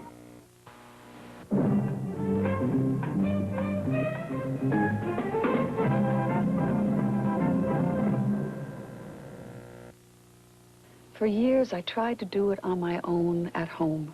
But it got to the point there was so much to do with work, the kids, everything. I just couldn't handle it anymore. It was the hardest decision I ever made, but it was the best decision. Mom's getting care for all her needs. Care I could never get her enough of or give her enough of. For more information, please contact the New Martinsville Health Care Center, the Center of Quality Nursing Home Care. And welcome back to Monarch Stadium. We are about 1 minute away from the second half of action, and the field looks good, but a lot of bugs around tonight. Oh, boy, I tell you what. The people down in front of us, they seem to be concentrated right here below the press box in front of us, and the people down in front of us, they got their programs up over top of their heads. Someone broke out an umbrella. Oh, yes. The ladies down there are just nothing doing but combing their hair over and over. It just seemed like the band was out there in the field. I don't know if they, all the feet out there in the grass, rustled them up out of the grass or what, but boy, did we get attacked at halftime. Well, they're not going to go away for a while, and we're not going to go away for a while either. We've got a whole second half of play to go, and there you get a look at it. Bugs, bugs, bugs, and more bugs. As long as they don't bother the game out there in the field, we'll be all right. And that should not be a problem. 13-6 our score. Magnolia on top. And it was an interesting first half with Magnolia jumping out. First drive of the game, 85 yards for a touchdown, 55-yard touchdown pass from Caesar to Shepard. Extra point was good, it made it 7-0. Second quarter, 50-yard drive. Paparento goes in from 6 yards out for John Marshall to make it 7-6. The extra point, a two-point conversion attempt, no good. Then a big play, an interception for Magnolia in the second quarter. Jason Finari comes up with the INT. He goes all the way back in from about 25 yards out. That made it 13-6. The extra point was no good, and that is where we stand. Bill Phillips along with the coach, Ty Fleming, down on the sideline. Our man, George Kellis. And right now he is working out the kinks with all of his cable, trying to figure out how that microphone's going to work and how his earpiece is going to work. He has to get it all unwrapped. And just a good night for high school football. It's cool, actually cooled off a little bit. Seems pretty comfortable. We talked about it at the half. 20 minutes for a half for high school football teams, Coach. Seemed a little long. Yes, it did. I tell you what, you know, it really could benefit both teams. Magnolia is going to give them time to recover there and get their win back. John Marshall, on the other hand, it gave their defensive coordinators time to come up with something out there that could stop this spread look that Coach Caesar threw at him in the first half. And as Coach Caesar said with George is leaving the sideline out there, this right now, this series could really determine the football game, because if John Marshall takes his ball and drives it right down the Blue Eagles' throat, it should take some wind out of their sails and make them tired real quick. Talkington to kick off, a low end over end kick goes through the arms of Ward, bounces straight up in the air. Snyder falls on it at about the 11-yard line, and that's where the Monarchs will take over. So Coach Caesar gets a little bit of a break, and so does Blue Eagles with the bad field position for John Marshall. They sure did. That's one thing that Coach Linsky did not want. He wanted field position out here so that he did not have really to drive that ball down the football field. The one thing about running that wing T offense out there, when you got to take the ball right now 86 yards down the football field, that's a long way to go and not make mistakes. Yep. Bugs all over the place. Oh, yes. We're getting them in our mouths and our eyes and everything up here. But we're ready to play some football. John Marshall, 1st and 10 from, like you said, about the 12-yard line.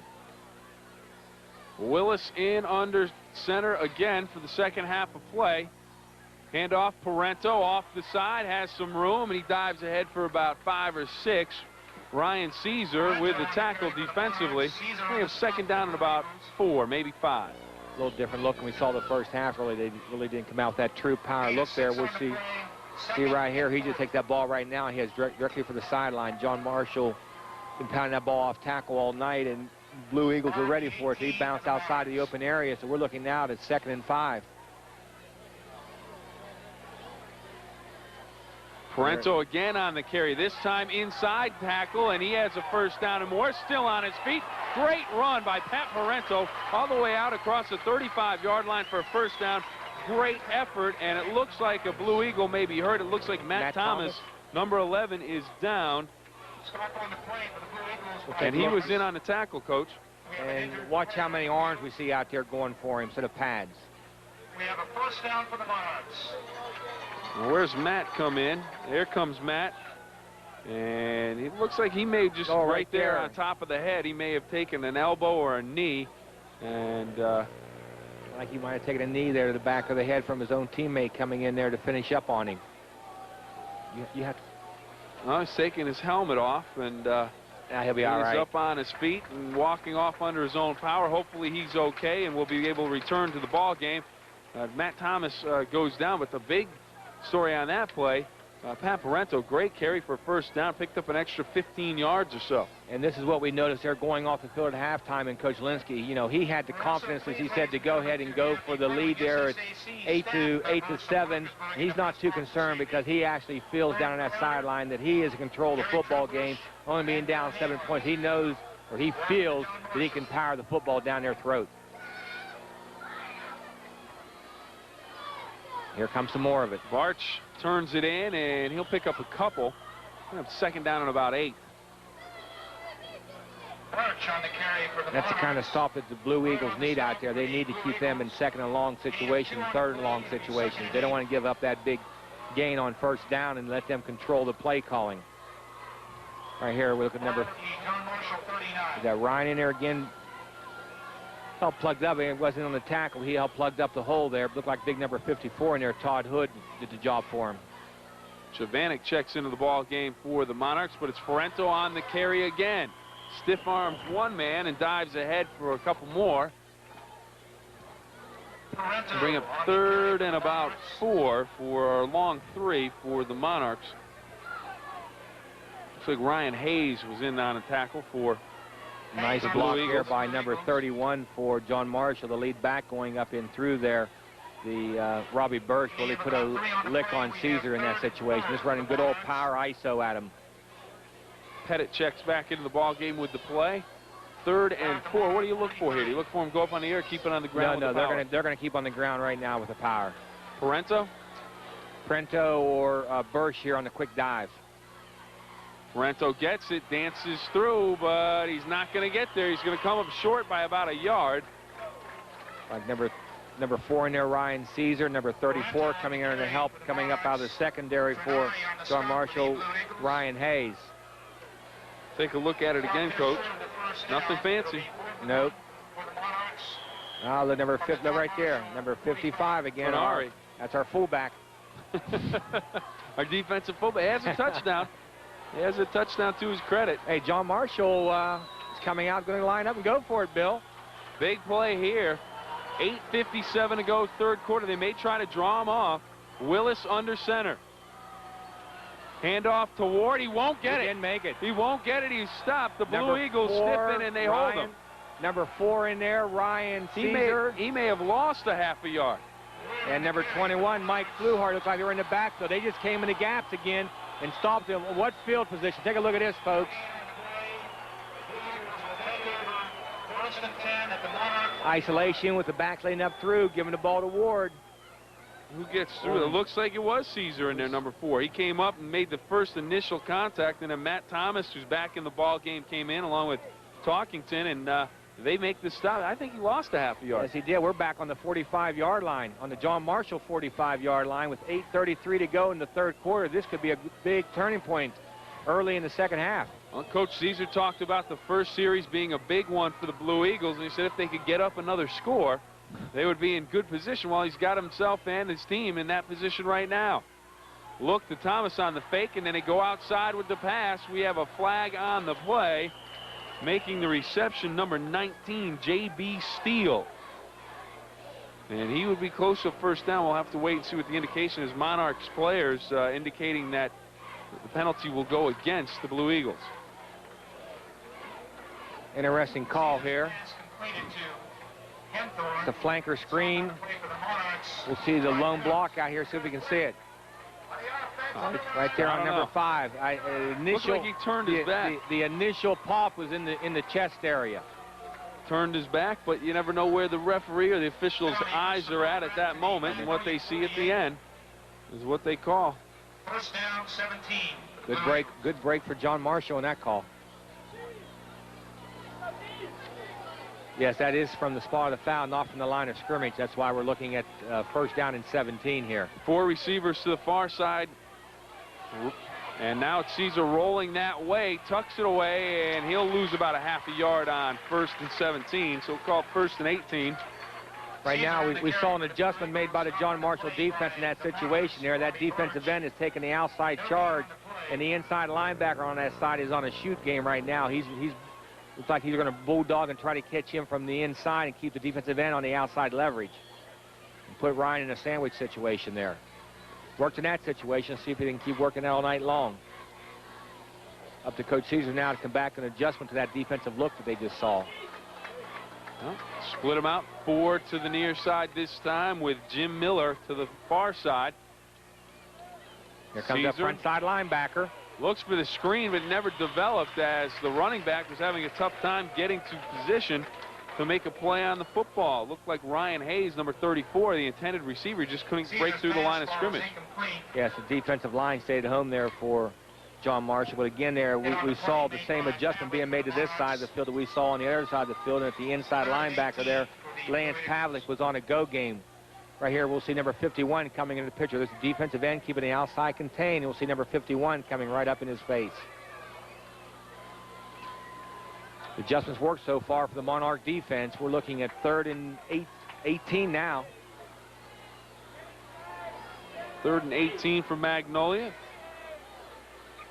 Mason goes in motion to the far side. Caesar looks downfield. He has Shepard open. He'll be short of the first down, but at the 40-yard line of John Marshall, I wouldn't be surprised if Coach Caesar went for it here on 4th and 4. The only thing you're looking right here is 4th and 4 on the 40-yard line. I would be kind of surprised if Coach Caesar goes for it. I think right now the safe call with the 13-6 lead is to punt the ball, put them down in the hole, and try to make that wing T offense drive down the field. As we saw the replay right there, he did get knocked out of bounds on the 40-yard line, and Coach is sending the punting team in. That's one thing about, this ground control offense. It eats up the time. You do punch people out there. But when you got to go 80, 90 yards down the field, a lot of bad things can, plus a lot of bad things can happen to you. And we've seen that so far. It's cost some points.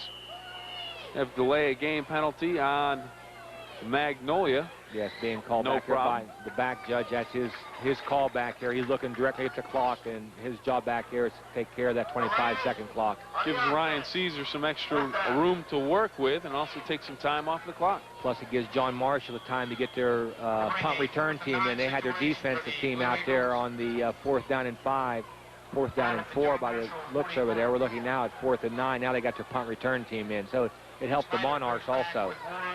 For the Monarchs, deep to receive. And go toward that sideline. Goes out of bounds, and it'll be right around the 20-yard line, I believe. The 22-yard line. So the Monarchs will take over 1st and 10 from their own 22-yard line. Our score on the Bill Forbes Chevrolet scoreboard with 6:50 to go in the 3rd quarter. 13-6, Magnolia over John Marshall. Ormet Credit Union was originally chartered in 1960 to serve the employees of Ormet Corporation and their family members. Since that time, Ormet Credit Union has grown to serve over 6,000 members with a full range of quality deposits. By definition, a survivor is someone who continues to exist in spite of hardship or life-threatening situation. Now, as a survivor myself, I can appreciate the strength and courage needed just to make it through the day.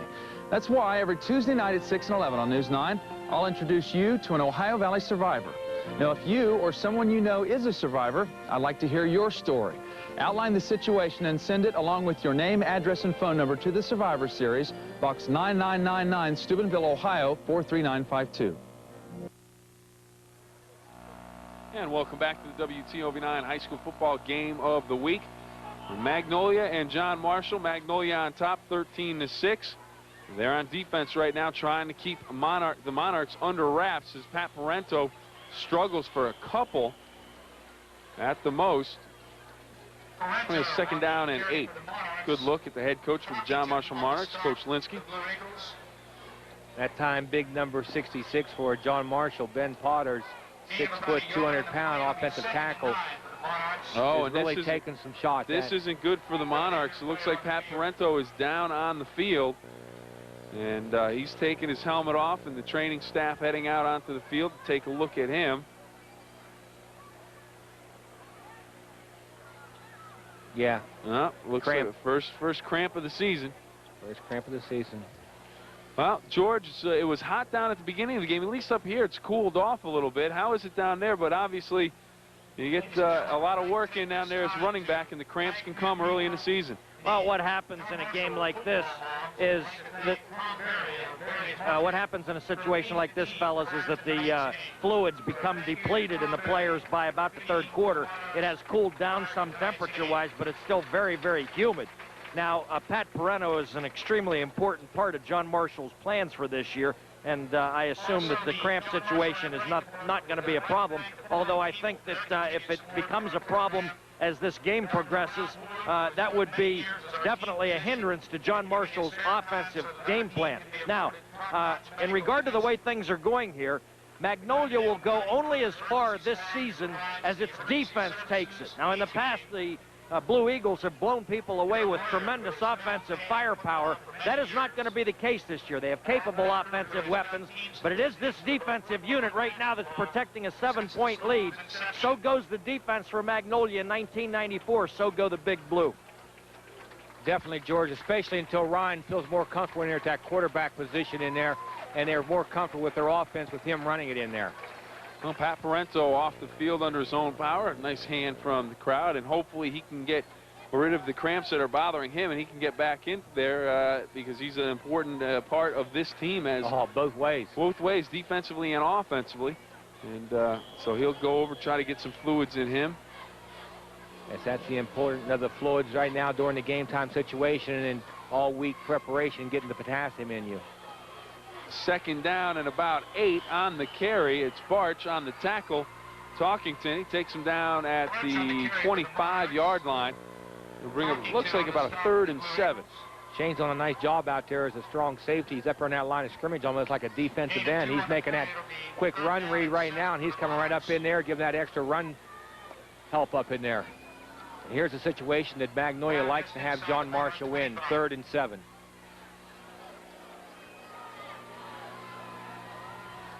.5:49 on the clock, 3rd quarter. Willis rolls, looks downfield, incomplete. So that's exactly the situation the Magnolia Blue Eagles wanted him in, as you said, Coach. And offensively right now, the passing game for the Monarchs not there. No, right now, the offensive staff over here on John Marshall's sideline is going to have to come up with some different passing schemes. Right now, the only passing formation we've seen them run all night is this boot action pass in there. And the Magnolia defense knows in a passing situation the same thing. They see the offensive backs going one way. They're taking their linebackers and blitzing them away from the offensive backs.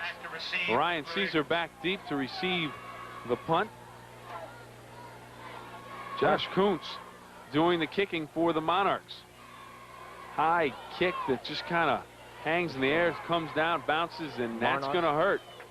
It's a good roll. If you're a Magnolia fan, it hurts. If you're a Monarch fan, you like it because it's all the way back at the 31-yard line of the Magnolia Blue Eagles. And, George, you're right down there where the football is.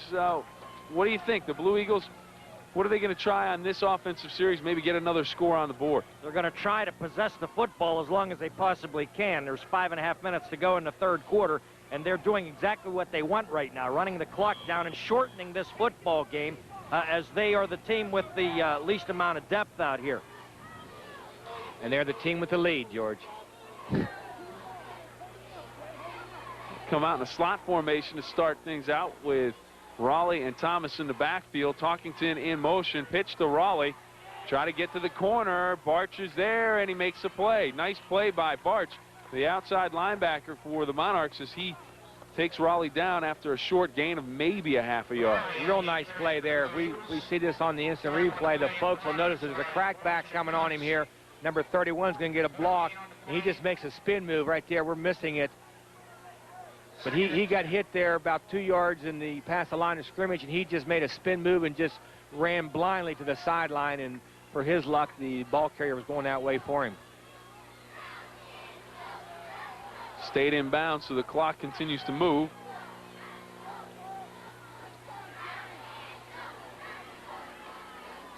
Paparento back in the game after going out with cramps. We have flags on the play. Raleigh looking in the corner again. This time Kuntz comes across, gives him a hit. Then Parento, along with some friends, cleaning up.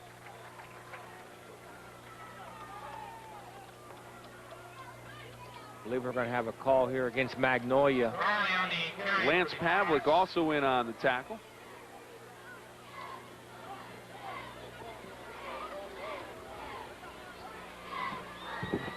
See what the referee, Mr. Purdom, is going to tell us out there. Motion there on the motion man. Look, he probably took a step forward going up through there. I think John Marshall is going to decline this by location of the ball. We're back there on the 26-yard line, Bill. I believe that's a 26 by the signs over there. I think that, yeah, 26. 26. Deliver procedure on the offense. Decline. Third down. Third down in a bundle. Third down in a bunch, but the Blue Eagles very capable of picking it up. But the Monarchs have come out and defended that spread offense much better here in the second half. Yes, once they had the time, that's one benefit of that long halftime. That gave the defensive staff in there time to work with their defense and get their plan in there and out they wanted to do. And I wouldn't be surprised if we see Coach Caesar come out with the same thing. When the DBs know what they're going to do, they know where that first down marker is. They're going to keep them receivers right in front of them. 4 receivers split to the far side, Miller to the near side. Talkington in motion. Caesar rolls, steps up in the pocket, looks across for Thomas. He has the first down and more. He's across midfield, and there it is, the big play. It was third in a bundle, but Caesar steps up in the pocket, and he finds his man for a little bit more.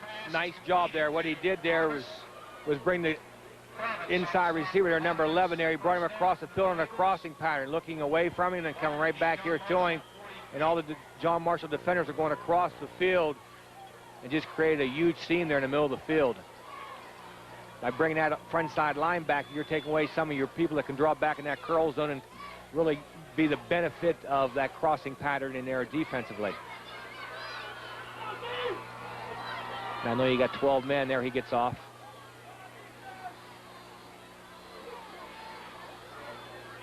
Oh. Flag on the play. Talkington jumps. That'll be a penalty against the Magnolia Blue Eagles. That'll set them back, and something just dawned on me. And George, I don't know if this is correct or not, or Coach Fleming, if this is correct, we take a look at the motion penalty. But this is the first time I can ever remember the Magnolia Blue Eagles playing with the M on the side of their helmet. Didn't they have stars last year, and the year before that, didn't they have the Dallas Cowboy look with the stars? The Coach Caesar told me before the ball game the decals did not arrive, and he got these out of a drawer and put on the helmets. Oh, gee. I like him. I like him. Hey, if he wins, believe me, he's not going to change. Talkington in motion. Caesar steps up in the pocket again, looks to run, and he'll be taken down. Again, that confusion out there on the part of the John Marshall offense is being caused by that defensive end out there for John Marshall, who is taken straight up across the field. I believe it's number 56 of that defensive end over there. I think it was 76, Cleaver, who made the stop. Take a look at it again. There he is. He did, but number 56 is the man that's causing the confusion because he's just taking off in a track stance and getting the depth there and causing Ryan to turn up the field. Coach Caesar calling timeout here with 2:19. We're looking at second down and 16 with Magnolia holding on to a 13-6 lead, Bill. Ball spotted at the 47-yard line. Just want to remind everybody of some things coming up. this weekend on WTOV9. Saturday, 1 o'clock NFL preseason special. You can find out all the information about your favorite NFL team. Then we have NBC's NFL preseason football, the Raiders and the Oilers at 2 p.m. And then at 7 o'clock, it's Ohio Valley Magazine. 11:30, another game of the week. Wirt Madonna and Bishop Donahue join George Kellis for all of the action in the Star Trek Marathon following that. And, of course, at the end of this third quarter, we will have a score update with all the scores from around the Valley on this first Friday night of the season. Sunday, it's 1 o'clock in the afternoon. We're going to have a recap or a re-showing of the Pigskin Preview, which aired on Thursday. At 2 o'clock, the kickoff classic for college football, the game that many thought should have been the national championship game last year, Nebraska and West Virginia. They wanted them to meet in the Orange Bowl. What the powers that little work behind the scenes managed to get Florida State in there. And so these two teams will finally meet. They'll meet in the kickoff classic. That game can be seen at 2 o'clock Sunday right here on WTOV9. And don't forget, on Monday night, we have the Ohio State Buckeyes and the Fresno State Bulldogs in the Disneyland Pigskin Classic. And now I go down to Pigskin Classic himself, George Kellis. George? I have put on a little extra pork here, fellas, but I can tell you one thing. Mark Caesar won 2 consecutive Kennedy Awards. This kid here, Ryan Caesar, is every bit as valuable to this Magnolia team as Mark was to the last 2. He's the quarterback, the middle linebacker, the punt returner. He almost punted a ball out of the yard a while ago. I'm telling you what, he's already got over 100 yards throwing the football. What more can you ask of a kid? Well, he's looking to get some more, and then the trick play going downfield, and it's going to go incomplete. A dangerous play, and so Caesar won't pick up any more yards for his passing problems. Not problems, I should say, for his passing efficiency. Right here we see the old hitch pass out here, the old hitch pass and throw. Like that's number 19 out there for the Blue Eagles, J.B. Steele, their tight end, who's also a southpaw slinger. Well, it's third and a bunch again. The last time it was third and a bunch for the Blue Eagles. They picked up a little bit more for a first down. And they will look to throw again here on 3rd and 16 from the 47-yard line. Thomas in motion. Caesar rolls to the far side. And he'll be taken down. Looks like the ball's loose, and it looks like it will be recovered. And indeed it is by the Monarchs of John Marshall. There's the break they've been waiting for. Don't know who came up with it. Number 31 for John Marshall over there. Robbie Barsh is the one that made the initial contact and pulled Ryan down, and he had some help. As he was getting the help, they probably stripped it on him over there. Oh, right now, the offense. We'll take a look at it here, Bill. Take a look. Caesar just rolling to the far side. Got around the defensive end. Right there comes Robbie up on him. Looks like Robbie just pulled the ball out from him. Still not sure who came up with the fumble. We'll take a look again. Yep, right there. Robbie just pulled the ball loose. Oh, that might be Cleaver again, number 76, so he makes another big play. Look at this. Oh, Cliff Ward comes around the end. It's a foot race. Thomas will catch him and take him down inside the 10-yard line. But that may be the big play off of the fumble that sparks this Monarch offense and gets him into the end zone. Well, he shot out there like he was like a cannon going around there, boy. Well, 1st and goal. Take a look at it again. It's a foot race, and Thomas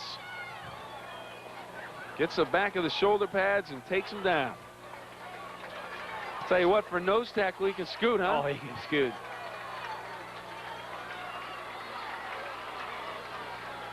Barch, Parento, and Snyder, your running backs in the wing. Barch cuts it back in the middle, and he'll be short.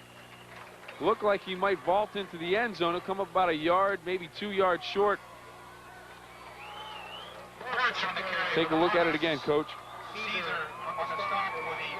This power football. Again, we saw the blue shirts back there in the backfield. They're going to have to cut down their angles, but to get that depth going in that backfield, what they're doing is they're just shooting them gaps, and they can't get themselves flattened off to pick up the running backs going through there. The wing formation again. Barch the wing to the far side. Parento and Snyder the running backs. Parento looking for a hole. Touchdown, John Marshall. Just good power football. Billy ran through an arm tackle in there. And Second touchdown of the night for Pat Parento. He had a 6-yard carry, and he has cramps again. Cramps again. And right now, here's a decision on the sideline. We'll take a look at the score right here. Watch the good power running right here. Arm tackle. Take another look at it. Look at it again from a different angle. Here's the sideline look at it. Just good strength. Leans ahead, and he gets into the end zone for the touchdown. Get that ball across that I'll plane. tell you what, our cameramen do a great job. They give you every angle possible. Mike Edwards, Glenn Hetherington, and Keith Wilson all doing a great job. And of course, Keith Wilson going as Pumpkinhead. And of course, Chuck the Elbow working the cables down on the sideline. Chuck Wagner, the Elbow, as he's known around WTOV9. Now, what this injury timeout out there on the sideline, not really a true injury, it's just cramps out there. But what this has done is given Coach Linsky on the sideline time to really go through his playbook, mind, talk to the people upstairs, and come up with a 2-point play here that he's going to be very comfortable with to go for a lead, because I don't believe he's going to go for the tie and the kick. I think he's going to go ahead and go for 2 by the looks of the people he's sending into the ball game. George, what do you hear down there on the sideline? George, what's going on the sideline? Well, Billy, Coach Linsky is talking to his fellas here to tell them what he wants them to do on this extra point attempt. I'm not sure whether they're going to try to go for 2 or not.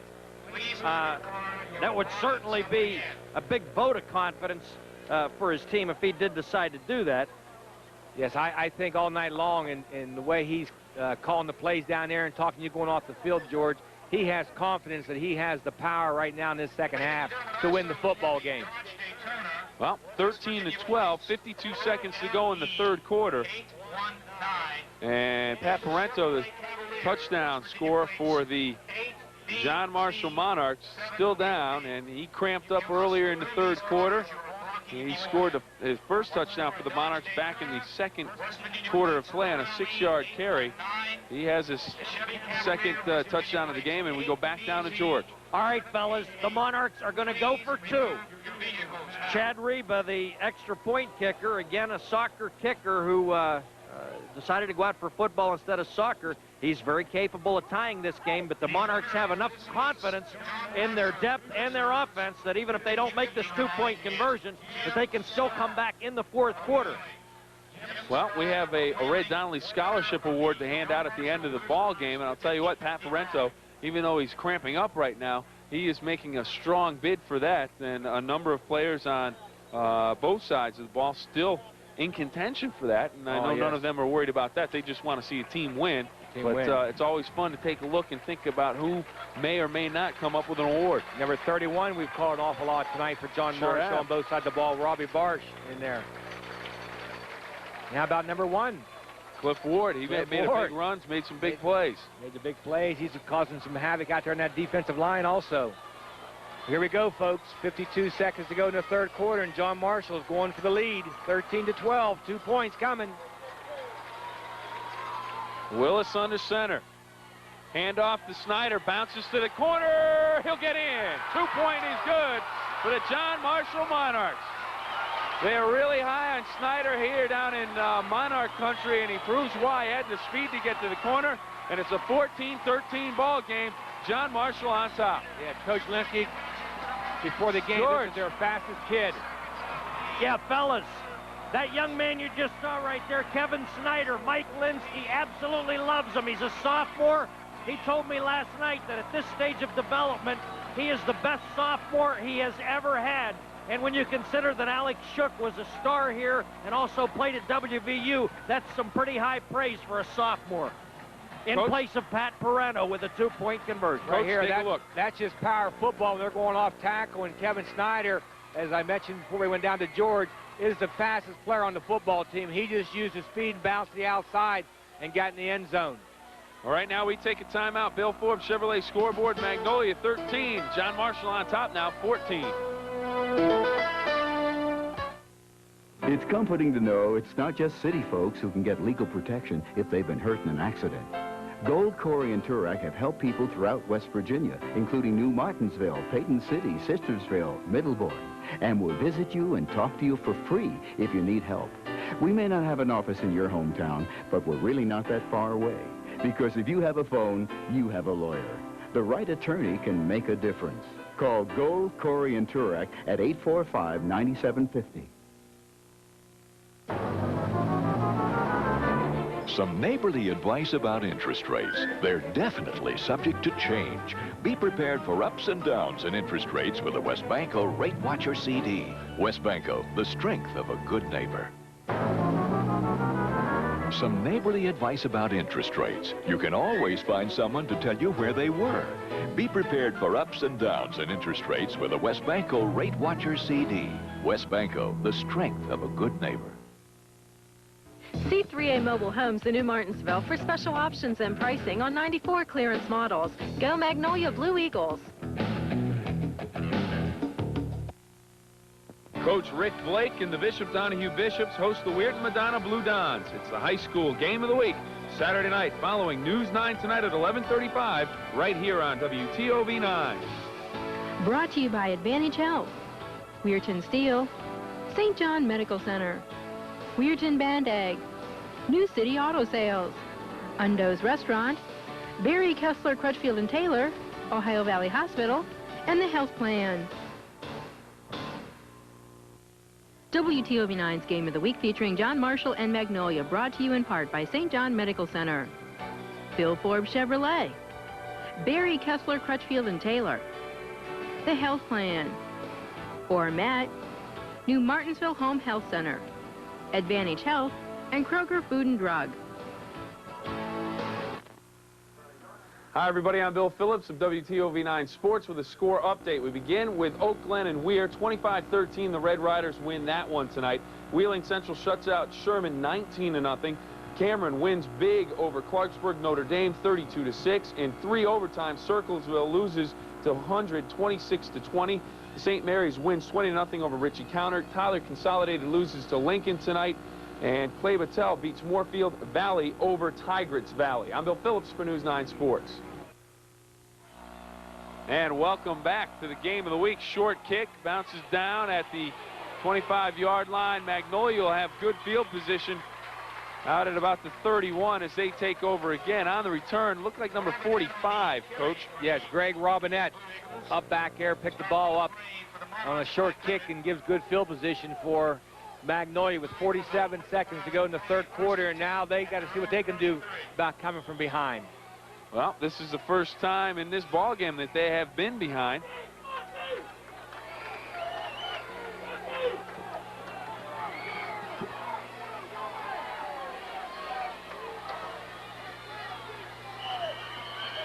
And we have some whistles going off, and like number 5 out there for John Marshall signaled the back job. He's having trouble with his helmet. Scott Pettit, the strong safety tight end, who is a rarity here at John Marshall in that he is a sophomore and he is a two-way starter out there. That's something very, very rare, Coach told me, before the game to have a two-way starter as a sophomore.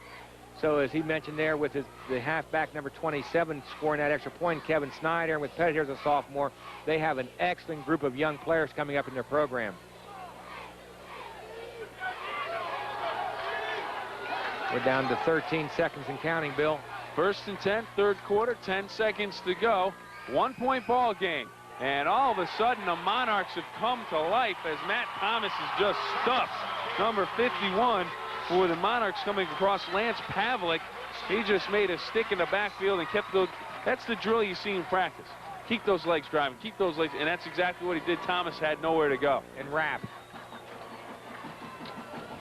Take a look at it again as the clock is wound down on the third quarter. There it is, standing man up and then get those legs driving. He drives them backwards, and the Monarchs are starting to drive the Blue Eagles backwards a little bit as they have a 14-13 lead. We'll take a break here. We'll also have some scores coming up from you from a busy Friday night, first week of high school football. On Bill Forbes Chevrolet scoreboard, John Marshall 14, Magnolia 13. Waitress, can I have the check, please? Sure, and how was that 5-alarm chili? Oh.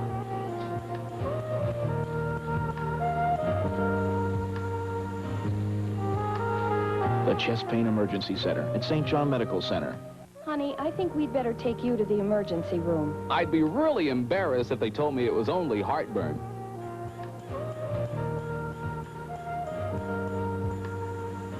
The Chest Pain Emergency Center at St. John Medical Center. And now it's time for Kids Auto Quiz.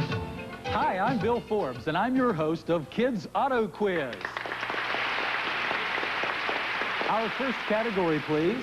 Yes, I'll take no-brainers for 10, please.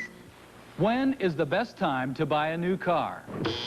At 4:30 in the afternoon. At the end of the model year. That's correct. Before the new model price increases. Our final question. Where is the best place to buy a new car? A new car lot?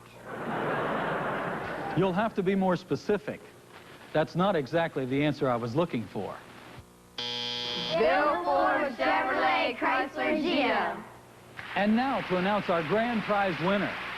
You're the winner if you stop in to buy during our year-end model closeout at Bill Forbes Chevrolet Chrysler Geo.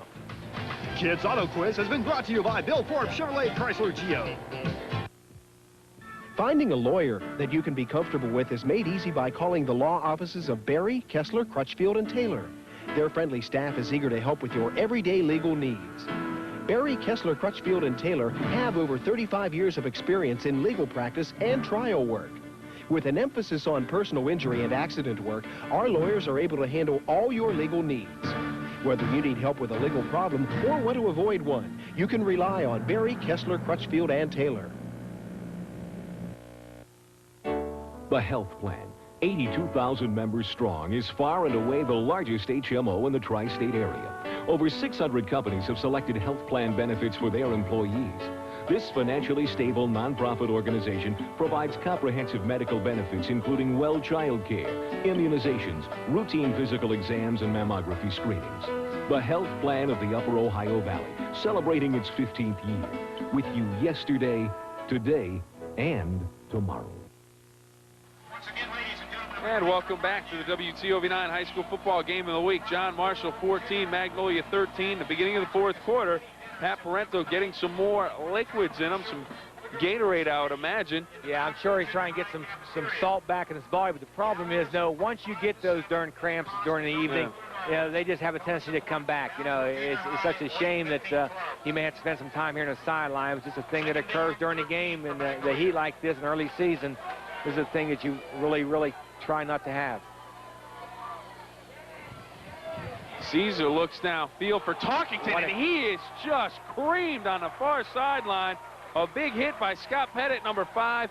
I'll tell you what, you talked about the sophomore. How tough is Talkington? He just gets up and walks back to the huddle. Back to the huddle. Well, that's a major league hit there out of a 6'3", 185-pound boy. Watch his kiss, folks. Bang! What them shoulder pads are for. That's a good, clean football hit. That's exactly right. And I'm sure Talkington went back to the huddle and said, hey, C's, get the ball down. Don't hang me out. Get the ball down. Don't hang me out to dry. You're right. Nothing worse for the receiver than being hung up to dry. Talkington in motion. A little reverse, some pressure from the backside, and the ball thrown to nobody. And that's going to be a penalty against Ryan Caesar. It'll be intentional grounding against the quarterback. Stop on the play made by Wilson and Howard. Nice little spin move. Nice little spin move, yeah, trying to give them a different look out there, but again, they're bringing the people. Right there's the outside. There's number 51, the linebacker coming. Magnolia's got to pick up that front side backer is coming to their 4-man receiver and start blocking him this second half. Ryan Caesar right now bending at the waist, trying to get his wind back. I think he took a pretty good shot right in the midsection. May have not had the wind knocked out of him. Plus, that ball goes there from where he threw it from, too. So we're looking now at 4th down and a country mile. Well, there it is. Another cliche. But that's what they're there for. 4th and 23. It might be 4th and 23 just to the first marker. Low line drive. Ball coughed up. It's still loose. Snyder falls on it, and he recovers. And I'll tell you what, the Monarchs catch a break there. Boy, oh, boy. No, but I tell you, for all the young people out there watching this football game right now, he did the smart thing. He curled up for that football and brought it up in a fetal position, which is what you tried to teach kids to do, and recovered. Watch him go for the ball. Look, watch him curl it. And almost snuck out the backside on him. Right there, curl it up and bring it home. Illegal procedure on the offense, decline, First down. Take the ball in the 45 and be happy. You never know what's going to happen, as we just saw out there. Well, the one thing we talked about with the big wing tee that the Monarchs use, it just grinds that clock away. They don't throw the ball much. They keep it in the center of the field for the most part, and nowhere near the sidelines to stop the clock. They just grind the clock. And I'm sure, George, you'd agree, that's exactly what the Monarchs are going to try and do. Well, there's no question about it. I'm going to give you an interesting tidbit here. Magnolia's vaunted offense has scored a lot of points against a lot of teams over the years, but only once in 11 meetings against Mike Linsky coached teams have they scored more than 2 touchdowns, and they will have to do that tonight in order to win this football game.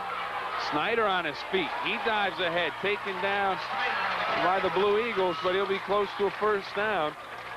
What we're seeing out there right now is a fresh pair of legs in that offensive backfield, which could come into play right now. They just line up and run that ball and give that ball to number 27 out there, Kevin Snyder. Watch these fresh legs, folks. Fluharty with the tackle. He grabs a hold of his shirt and holds on. I like the way Snyder carries that football. Came through the line with both hands over the ball. Got right on the point of it and turned it up. 2nd down and 3 for the Monarchs. Parento back in the ball game. Barch in motion. Ward back. He's got a little bit of a hold, diving ahead, spinning ahead for a first down, and all of a sudden, those big guys up front for the Monarchs, you just keep pounding on the team that has to send all their guys out to play both ways, starting to wear them down. There's that 4th quarter wear down that Coach Linsky thought that he had it on his side tonight, and it's starting to prove out. I tell you, watch this right here. Cliff Ward about breaks this, folks. Look at this. He's going for all he got. One more spin.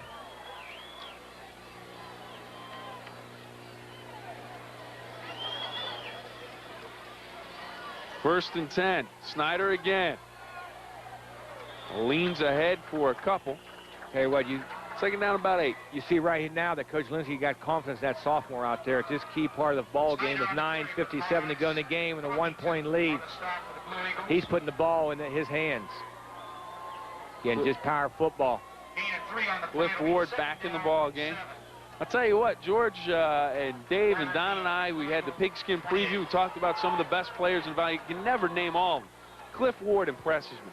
Small guy, does everything you could possibly want out of a ball player. You put a kid that size down as a defensive tackle. Look at this. Parento up the middle. No cramps here on this play. He's got a touchdown. Wow. Looked like Coach Linsky had good reason to be confident in what he could do on the football field. Well, I'll tell you what. Right up the middle, it opened, and he was gone. Here comes the first kick of the year for John Marshall, required to put the ball game up to an 8-point lead, where if Magnolia does score and go for 2, they cannot get beat. Interesting kick coming up right now. Reaver is on for the Monarchs to attempt the extra point. 6 foot, 180 senior.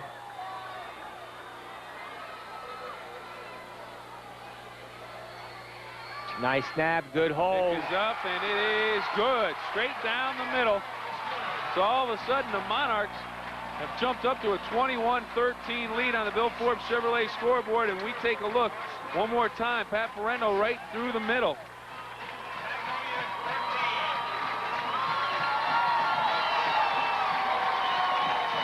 I'll tell you what. Magnolia's getting worn out, Bill.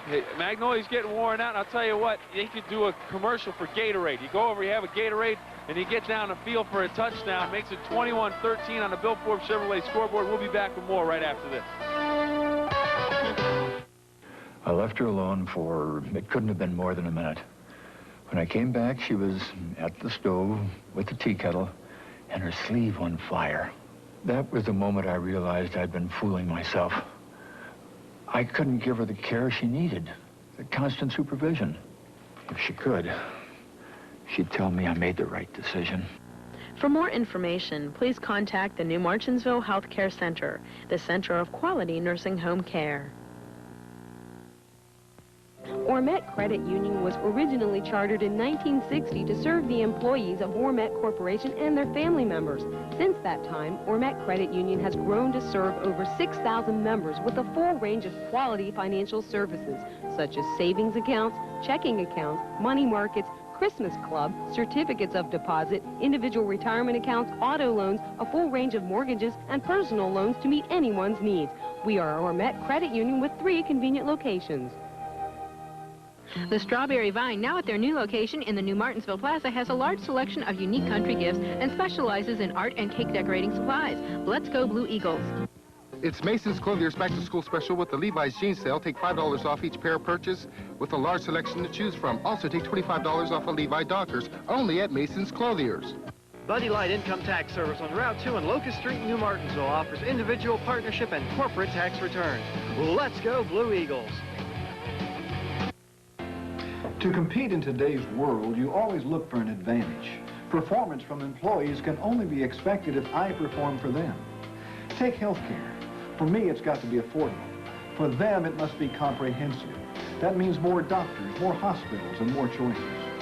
Advantage Health designed a package that was just right. No healthcare worries for my employees, so they can get on with their jobs. And that means greater productivity. Now that's an advantage.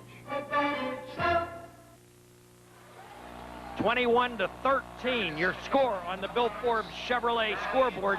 One observation I can make, gentlemen, is that these are the quickest, this is the quickest group of running backs that John Marshall has had in quite some time. They had a gentleman named Turk Hill a few years ago that was fast. But when I talk about the total package of fullbacks and tailbacks, they haven't had this kind of quickness in a long time back there. Well, this crowd has been ignited by Pat Parento and the offense of the Monarchs, and Matt Thomas on the return gets it back to about the 30-yard line, spotted at the 29. They'll take over 1st and 10. 9:19 to go, and the Blue Eagles have some work to do. Yes, they do. Number 27 there, the boy that we've been talking about, the sophomore running back, made a nice pop out there. Kevin Snyder. Okay, this is now the time for Coach Caesar to start opening things back up again and give John Marshall a different look. They've taken away his 4-receiver package. You got to do something different now.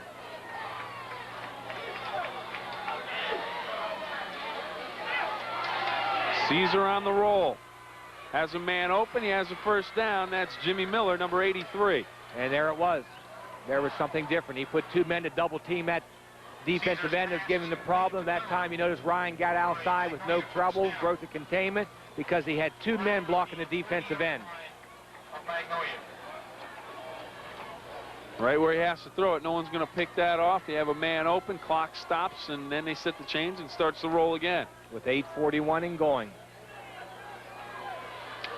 Ryan just got to be patient out there for Magnolia right now. He doesn't want to take this all in one throw.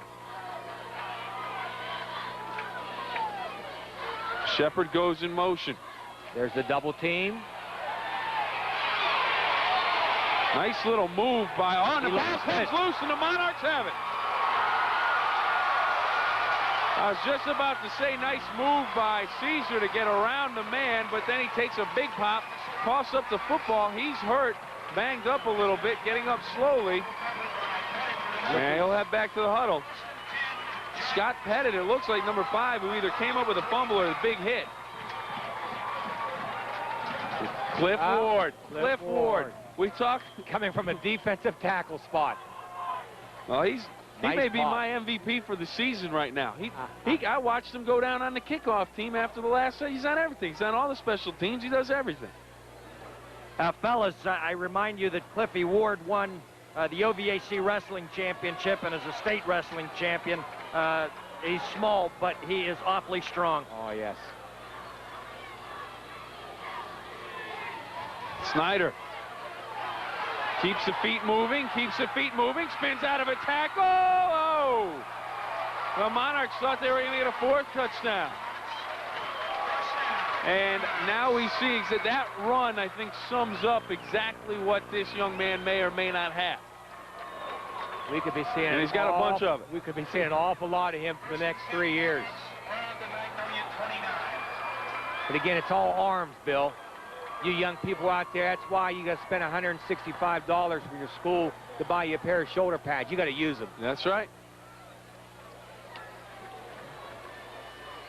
1st and 10 for the Monarchs. 7:27 to go.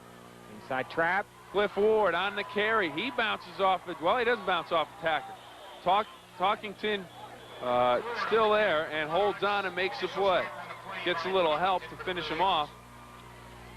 That keeps the clock moving. 7:07, Bill.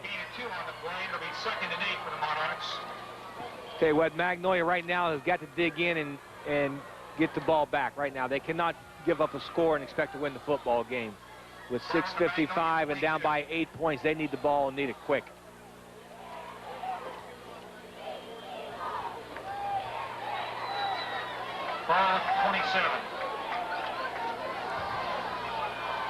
I don't think you're going to see the ball in the air right now, Bill. Willis under center, handoff, Parento, big hole to the sideline, spins out of a tackle, still on his feet, finally forced out of bounds at about the 9-yard line. 14. Ryan Caesar with the hit that forced him out of bounds, and Ryan Caesar getting up very slow, and he has had a long, long night. Also coming up, we'll take a look at it again here. I believe we're going to be on the 14-yard line, Bill. 14, okay, 14-yard line. 6:29 to go in the fourth quarter, and John Marshall coming back out. Again. And Pat knows where to head. He goes over to the cheerleaders. Yes. Get a little encouragement on the sideline. It looks like a busted play. This is a mix-up. This is not a pass, He folks. should stay in bounds. He's not going to, and the clock will stop. And right now we head down to the sideline with George Kellis. Well, that's exactly what Magnolia needed, was a broken play there by John Marshall, because the Blue Eagle defense, fellas, has quite frankly run out of gas right now. And if John Marshall does not self-destruct, it's going to be very difficult for the Blue Eagle defense, as worn out as they are, to be able to stop what JM is doing on the ground right now. Yes, we have a equipment repair going on over here on the sideline. That's Ryan Caesar. Yes, it's like one of looks like an ear pad. The ear pad probably gets snapped out of there and won't go back in there. A lot of times those snaps break off very easily. It looks like the officials have maybe given us a water break out on the field. A lot of times in early season like this, if the clock stops and it's not going to be advantage either ball club, they'll bring the water out and let the kids water down, because we haven't had many breaks. No, we haven't. This has been a crisply played game here tonight at Monarch Stadium. And Dean Marini, our director for tonight's ball game from Image Video, he said, well, that's the only way Caesar gets off the field. He has to have some equipment break and get to the sideline. All right, now we go back down to George Kellis. George? Well, one thing we're learning in this game, we were questionable about what John Marshall's potential was. I think they're going to be a very, very good football team and a force to be reckoned with this year in AAA. And Magnolia has proved tonight that they will be one of the elite teams in Class AA. Regardless of the outcome of this game, who wins and who loses, these are two teams capable of going a long way this year, fellas. Two teams we'll definitely see in the postseason, and two teams that very could make it all the way to Wheeling Island Stadium in December. You know, if the Monarchs' young players can continue to develop, and the same with the Blue Eagles. Because Ryan Caesar, he's had a good game tonight, but he's going to get better and better. With his confidence, the offense's confidence will grow, and their defense has been solid. They've made a couple mistakes that have put them in a tough position. As Pat Parento on the carry again, and he is just having a huge game. And who is on the tackle again? He gets a little bit of a break to fix the ear flap. Ryan Caesar back in on the tackle. And the nice thing is, George has said there, for Magnolia after this game, they don't have the big schools like this where they're going to be playing against people that are running 19 and 20 kids at them on both sides of the ball. They're going to be playing against people who's playing 13 and 14 people like they are, and that makes a huge difference here in the fourth quarter. We see the Magnolia just got heavy legs, as George said, and John Marshall's fresh. These guys have been sitting on the sideline drinking water. Snyder on a little trick play back to Parento. He's stuck in the backside. Well, they completed the pass, but believe me, when it come film session time, Dumeyer with the tackle. They're going to have a little talk with Mr. Snyder, because he had two white shirts right here in the end zone wide open. Nothing more than the old halfback pass right there. He tucks under. Look at the end zone. Number 31 and number 5, the tight end and the halfback. Number 5, Pettit, and 31, Barge, were open in the end zone. But what it does, no completed pass, the clock keeps running. Yep. So we're looking now at 4th down and 6 down here. And I don't know if Coach Linsky has that much confidence in his field goal kicker or not. Looked like he started to send him in there at one point in time, then pulled him back, and now he's going to make a decision to let the clock run down and call timeout before the time expires and then bring him onto the field. Here he comes to put the game on ice. I really shouldn't say put it on ice, because you got an explosive offense like Magnolia that can score from any place on the field in 1 or 2 plays. This game's never over. No. Well, the bugs have cleared up. That's one good note before the end of the game. You know, the guy down there in the sideline in that blue shirt has not had any bugs flying around him all night. George, you have off on. Are you guys nuts? I was going to have you call the Orkin guy here a little while ago, and these bugs are driving me absolutely batty down here. But I guess, you know, one thing, bugs sometimes can take things for granted. Maybe a lot of them figured that John Marshall had the game in hand, so they went home. All right, Coach, you've been in the profession of coaching for a long, long time. I didn't mean to add the extra. I know long. You have a field goal kicker that may not have a whole lot of confidence. Game isn't necessarily on the line here where you're up 21-13. Is this a good decision by Coach Linsky to get him in there and give him a crack at it? Yeah, it's game right now, because he feels right now with the ball on the 10-yard line that he's definitely within his boy's range. We saw the extra point kick. He had the leg to get it there. We had a good snap. Wasn't a whole lot of rush. And like I said, Coach Mike really feels this is going to put the ball game on ice. Snap is good. Spot down, kick up, and it is no good. Wide, as looked like he may have caught a piece of the tee, but it's no good. Had the leg to get it there, but it remains 21-13 with 4:48 to go in the ball game. And all of a sudden, the Blue Eagles offense back on the field, and they are dangerous. With 4:48 to go, we'll look here at the field goal. See, he has the leg for it. It's going to be to the right of the crossbar. Right Just there. missed. Just missed, or missed by 20 yards, Bill. Magnolia take a miss right now. Oh, we got a timeout. We have a confusion. And we're going to take a break with that timeout. Bill Forbes Chevrolet scoreboard, John Marshall 21, Magnolia 13.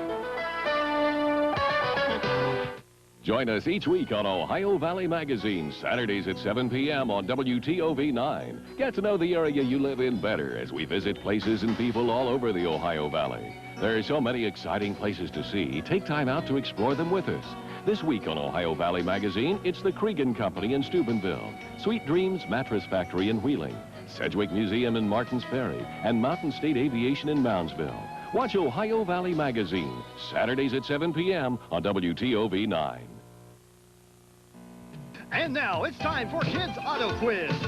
Hi, I'm Bill Forbes, and I'm your host of Kids Auto Quiz. Our first category, please. Yes, I'll take no-brainers for 10, please.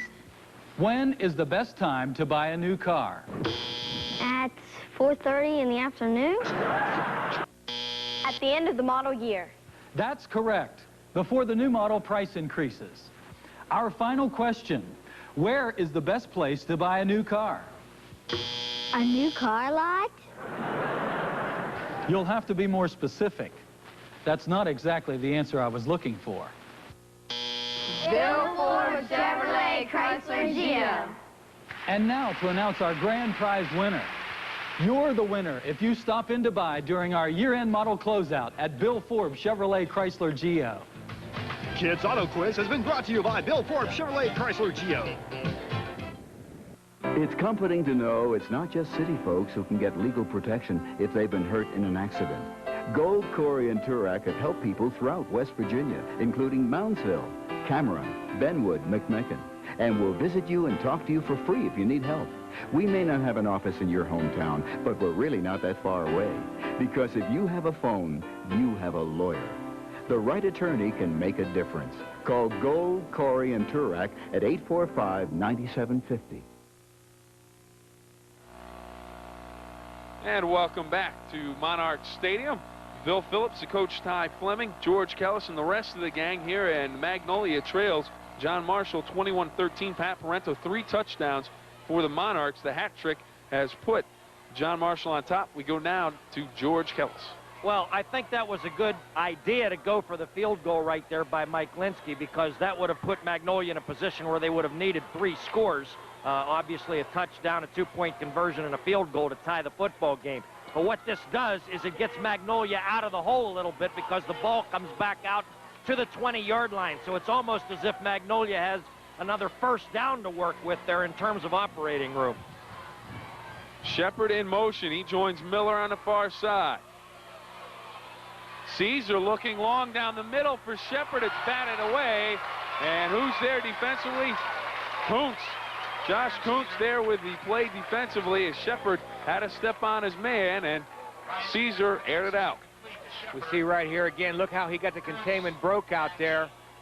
Young man took a shot after he threw the ball. They had 2 men on the 1 receiver down there, but what Magnolia's had to revert to now is to take the tight end and the wing on that side. That's why they're seeing a different formation right there, to use both those guys to block the defensive end on that side to let Ryan break the containment.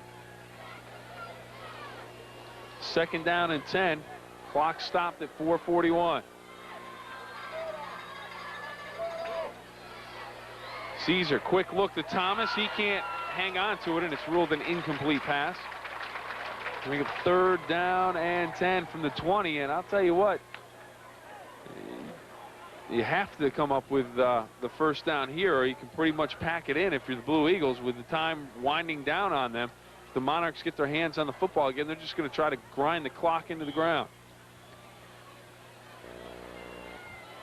4:35 to go in the ball game. 3rd down and 10. Coach Caesar needs one of those 12-yard plays right now, Bill. Yep.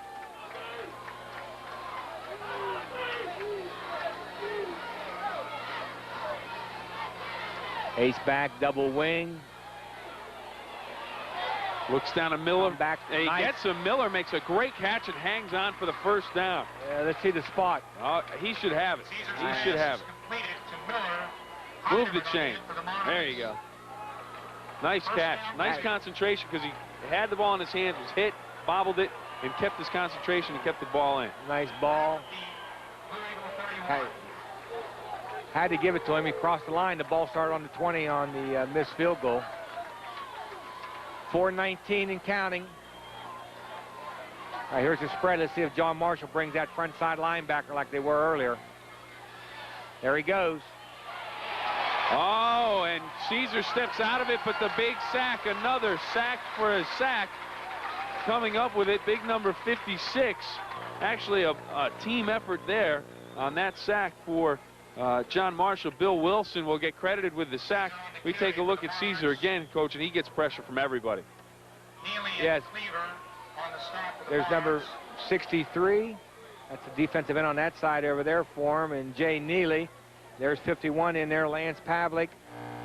Hey, another sack for a sack. Sack for a sack. All Each right. sack recorded with either team. Kroger will donate $50 to the Salvation Army. What are you up to? I believe that's sack number 5. That's 6. Oh, that's right. When he fumbled, when he coughed the one That's up on right. the sideline, that would go as a sack as well. So 6. Woo. Check your math. Yeah, 6. 6 times what? 6 times 50. Is. That's a lot of money. I don't make that much money. I can't count that high. Okay. That's why you take it home to hand the paycheck to That's the wife, right. right? That's right. She's waiting for it. Well, we got 3:52 to go right now. And Magnolia is in a situation in that they need to move the chains down the field and not waste a whole lot of time. Do you have a calculator I can borrow? Figure that out? I'll bring one next week. Speaking of next week, what a ball game we're going to have next Friday night. We have great ball games all season long. Tomorrow night's going to be a good one. Madonna and Donahue going at it. And then next Friday night, the Blair Big Reds coming off their first playoff spot in the history of their school, traveling to St. Clairsville. I'll tell you what, the St. Clairsville, you're looking forward to that, the air-conditioned press box. No bugs. George, No you hear bugs. that? No bugs next Friday. And I tell you what, Saturday, I can't wait till Saturday afternoon, and hopefully I'll get up early tomorrow morning and get some of my yard work done so I can watch the Raiders. I want to see Jeff Hofstetter again. Raiders and the Oilers right here on TOV9. That's at 2 o'clock. That's right after NFL preseason special at 1. Right now, we got a great one going on here. Magnolia and John Marshall. Thomas on the sideline, breaks the tackle, and he'll have a first down, and he gets out of bounds. The Magnolia Blue Eagles are not dead. No, he made a Monarch defender over there miss him after about a 2-yard gain, and that speed just took it down the sideline. Here's quick screen out there. Made sure he didn't go to his knees. Takes off one there. Watch his pop he gets right here at the end.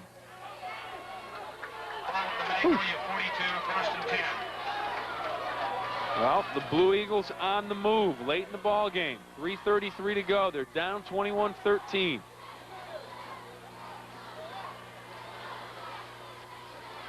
Quick look to Miller on the far side. He'll be close to another first down. I tell you what, I think Coach Caesar has been saving that all night long, because that split man out there has been getting a 12 to 13-yard cushion. He can throw that ball right down the field until John Marshall makes an adjustment. Watch him catch the ball here.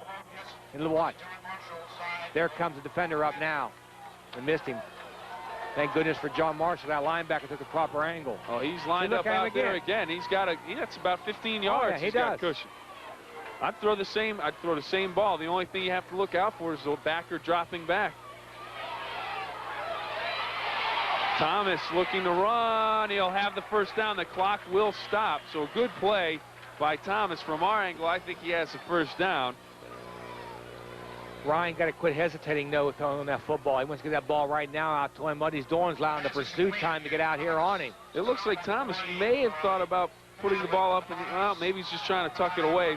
It's a forward pass. He wouldn't have been able to throw another one anyways. He had the savvy, being a starter last year, to go ahead and get that first down. He should have it, and he does by a couple lengths of the football. Clock stop, 2:48, plenty of time. First down for the Blue Eagles. See, I believe Magnolia, I have down, has used one timeout this half, so they should have 2 left with 2:48.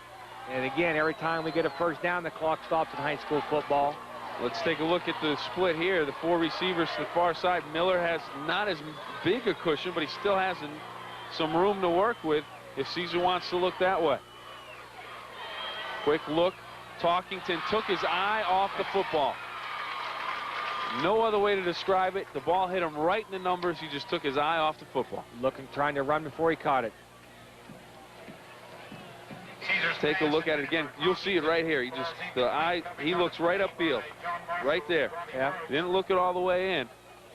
Second and 10. The cushion here on the split man, Bill is on the opposite sideline, so we got a different DB over here that's not giving him quite the cushion the other DB did. Of course, this would be a good time over here to throw a nice little hitch and go. Oh, I was just going to say, a little zig in, zig out. Whatever you want to call it. High snap, nice play by Caesar. He gets it down, trying to get it to Shepard, threw it a little bit too hard, and it's going to bring up 3rd down.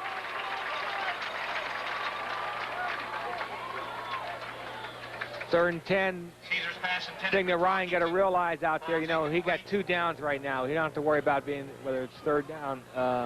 He made a great play just to keep the ball going. Oh, yes, he did. That one-handed catch. Look at it right here. A little bit out in front of him. It's a little bit too much mustard for him. That's where that receiver needs to get to watch his catch.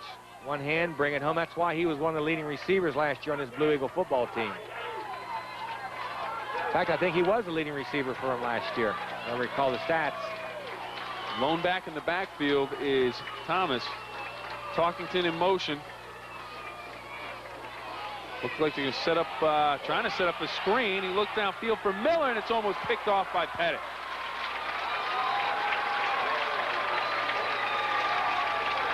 Play just did not look good from the snap. Incomplete. Coverage on the play for the There was right. Take a look at it right here. And 10.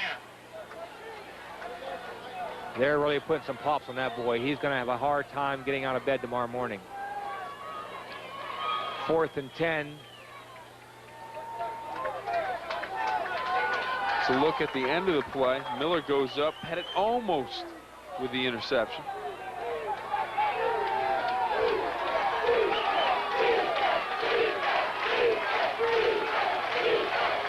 Oh, Monarch crowd, 4th down and 10. They want the defense here.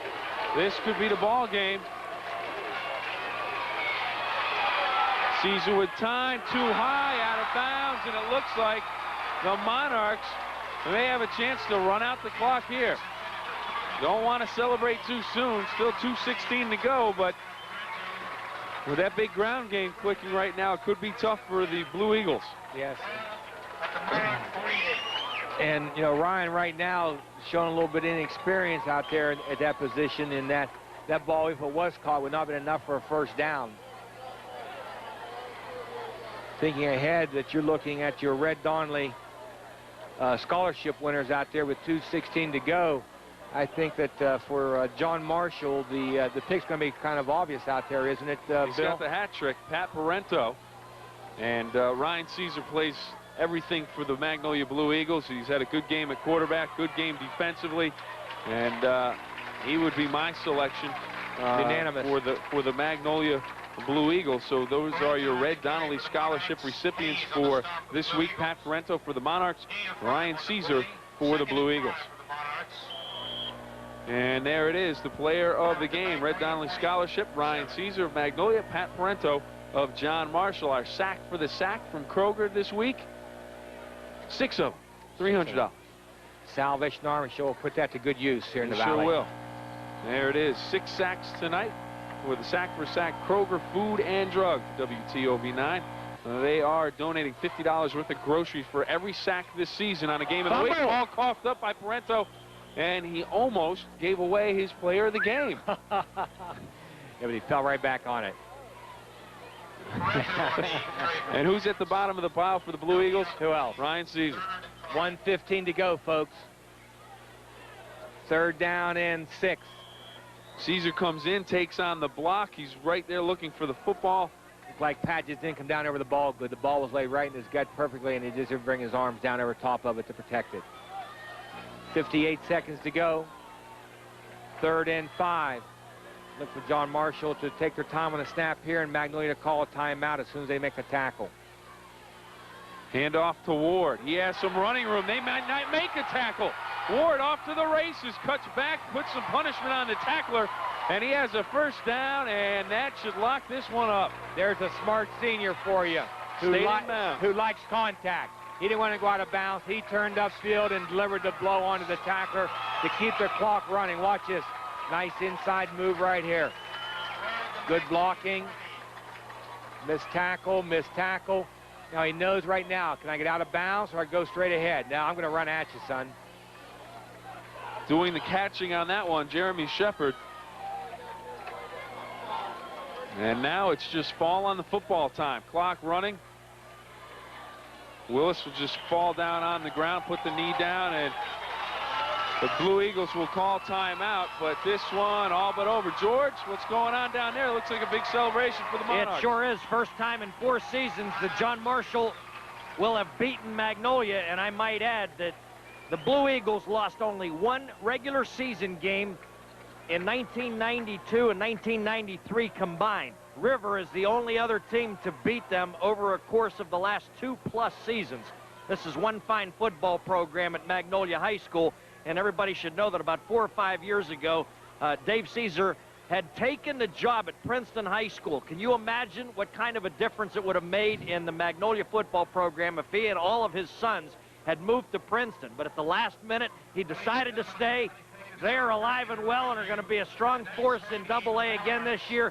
But tonight, kudos to the John Marshall Monarchs. They've broken a 3-year jinx here at home and look like they're going to have a whale of a football team. I'll tell you what, one thing that won't be staying in the Magnolia football program, the M's on the side of the helmet. Those stars are going on next week. Good idea there. And also, George, in talking about the Magnolia football program, and Bill, you know, they're one of the few schools in the High Valley who do not have a junior high program. Their kids' first exposure to football is as freshmen. Should be very, very interesting. 15 seconds to go, 21-13. 2 solid football teams. We have plenty of football left in these 2 teams. They will both be in a postseason. I can almost assure everyone of that, as long as something catastrophic doesn't happen to either program, and that shouldn't happen. Right now, the John Marshall Monarchs celebrate their first win of the 1994 season. 21-13 over the Magnolia Blue Eagles. A good football game, a great way to kick off the 94 season here on the Game of the Week. Coach, some final thoughts? Oh, just hats off to both coaching staff and both squads. An excellent played football game. John Marshall's superior size and numbers paid off. But you got to give credit to Coach Dave Caesar and the Magnolia Blue Eagles.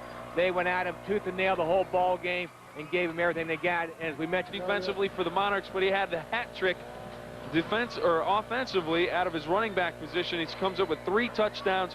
They were the difference, 21-13. A well-played game, a great game all the way around. Magnolia and John Marshall, there your Red Donnelly Scholarship Award winners. One more look at the sack for a sack if we can.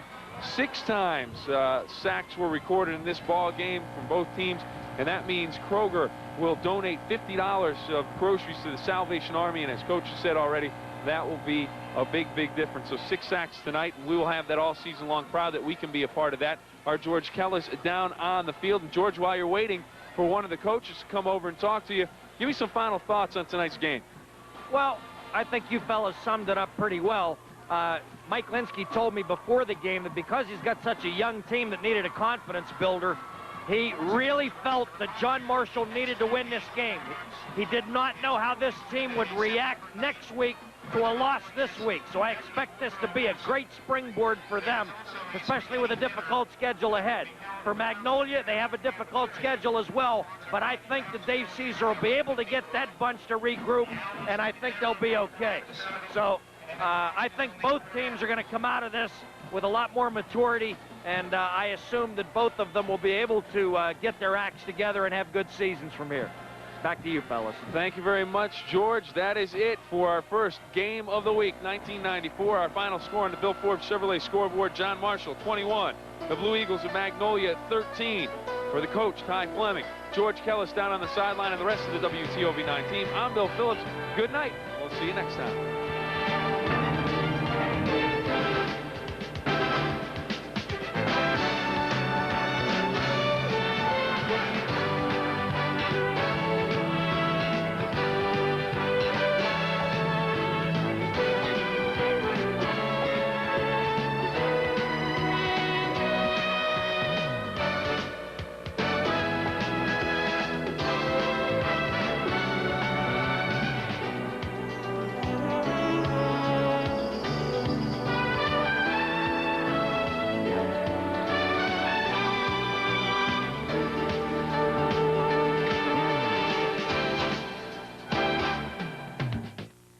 WTOV9's Game of the Week featuring John Marshall and Magnolia.